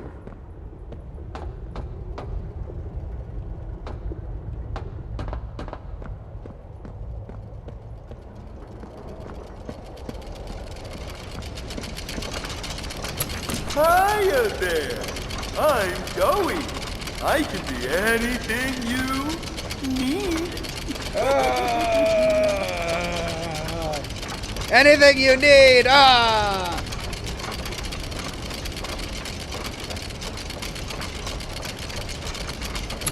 Good thing I have your imagination to give me shape. I can never make up my mind. When you want a little fun, stretch around, play around, but there's only one thing you need.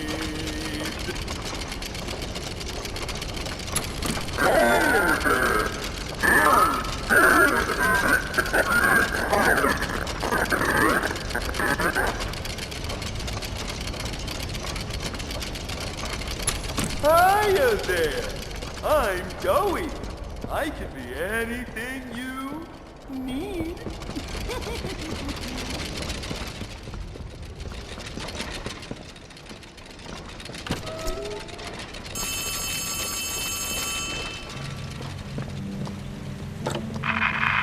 Hey, can you hear me? There's something. When you get the Omni... Hopefully, it's nothing. Might not be...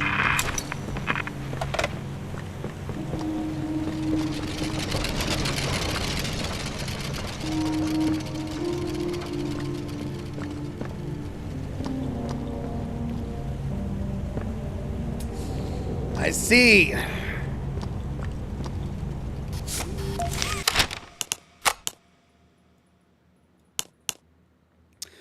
Reconnaissance report, January 10th, 2005.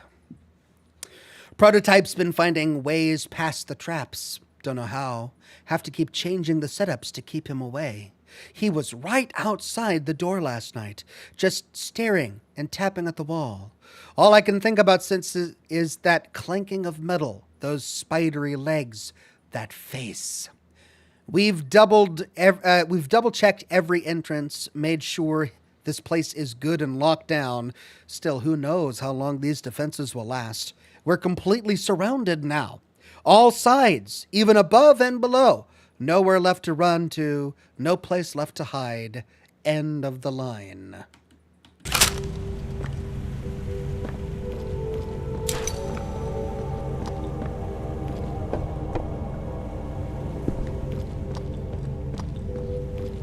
Tense?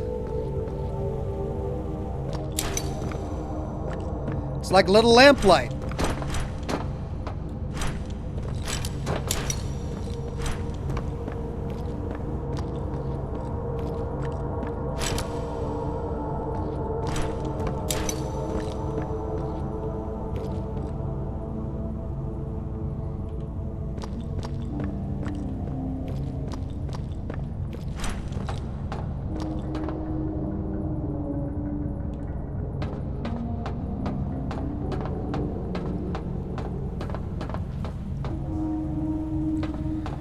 Oh, I'm not gonna like this at all, am I? Barry!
Okay, so that switched on.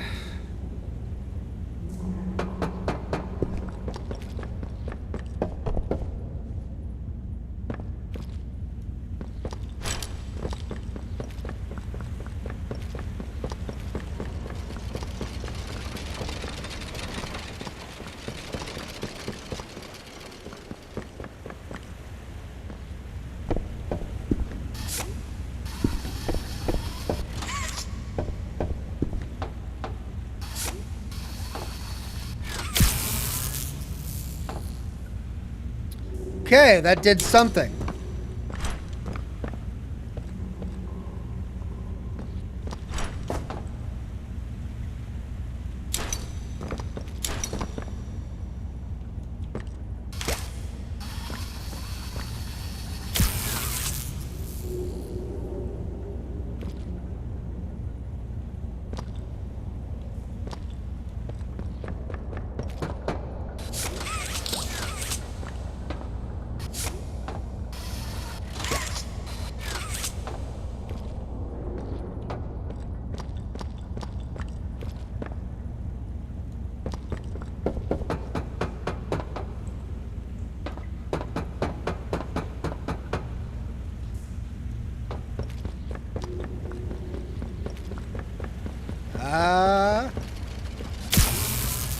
There we go.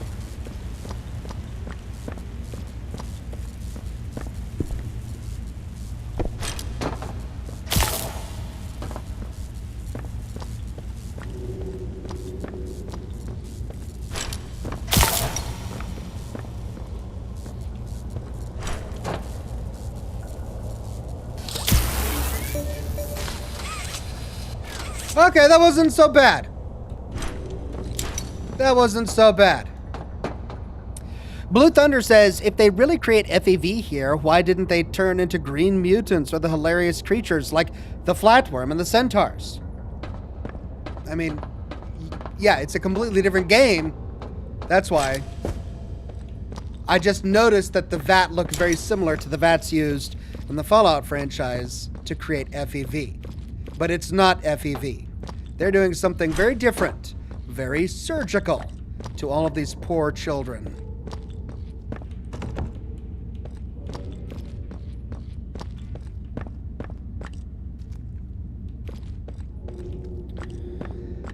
Right.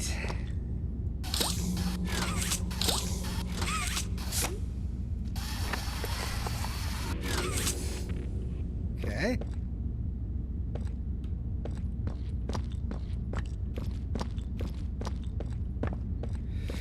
Okay, so now we got to power this up.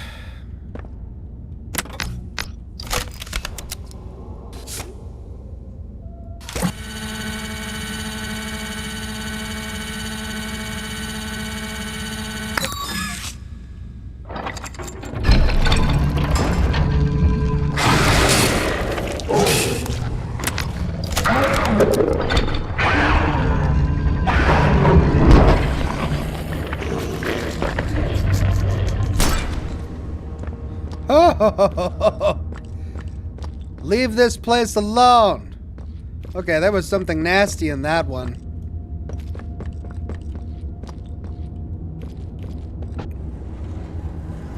Whoa. Yarnaby is attracted to noise. Avoid sprinting and using your grab pack to prevent Yarnaby from finding you.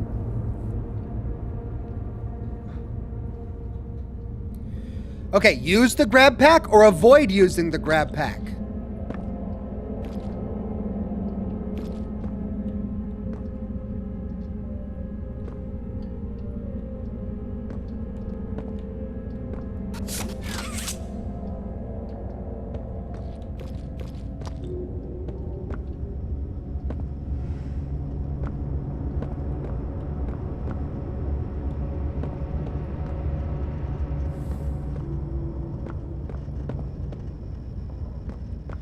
Power off.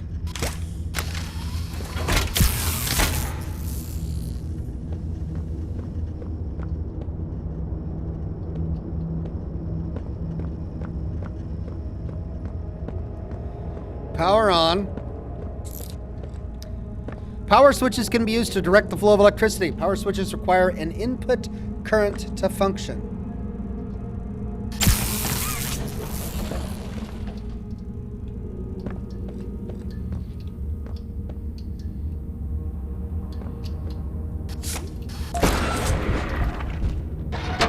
Quickly squeeze into hiding spots.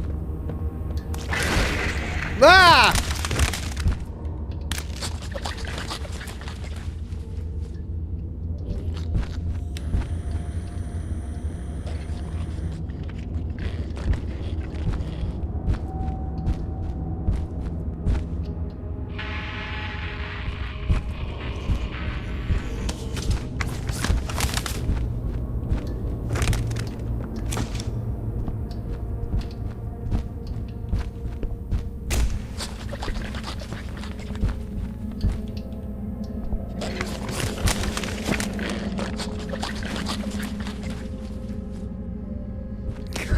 Jeez.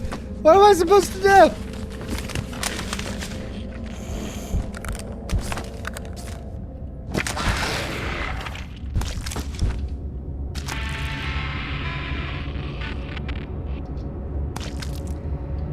I mean...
Crap!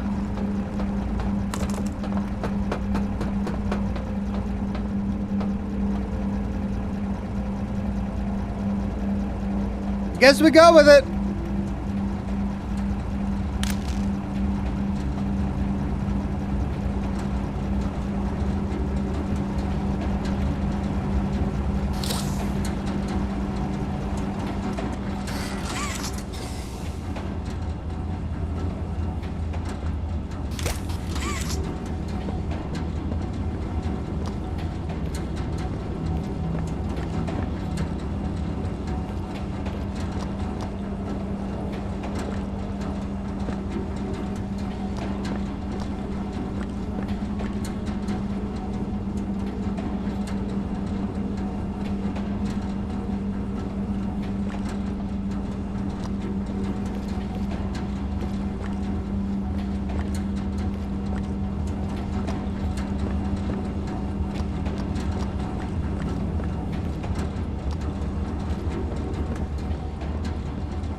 Ah.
Oh. Oh my God.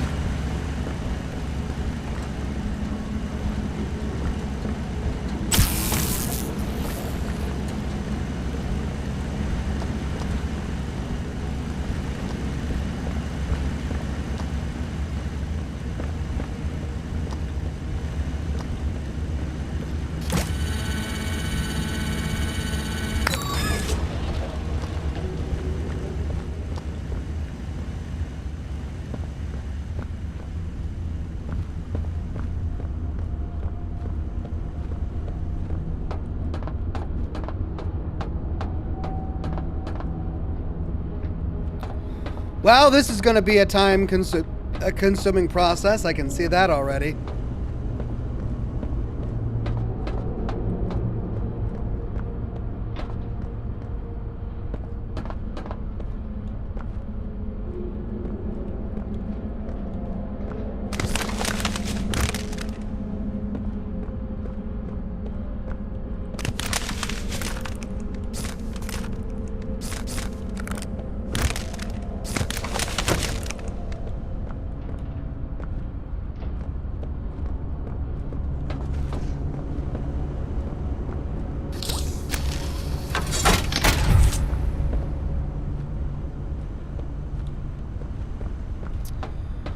Power up machine stations via hand scanners. There we go.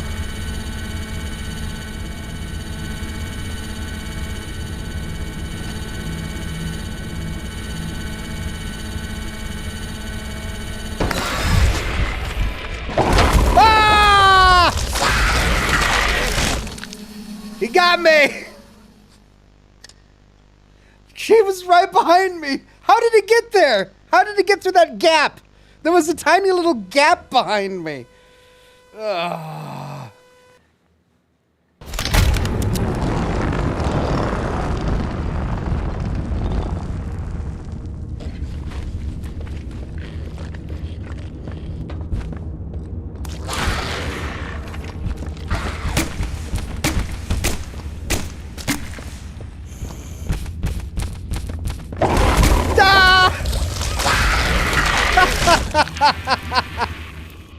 Okay, well, I'm out of time. We'll have to do this next week. We'll pick up right here where we leave off next week, same Ox time, same Ox channel, for more Poppy's Playtime. I have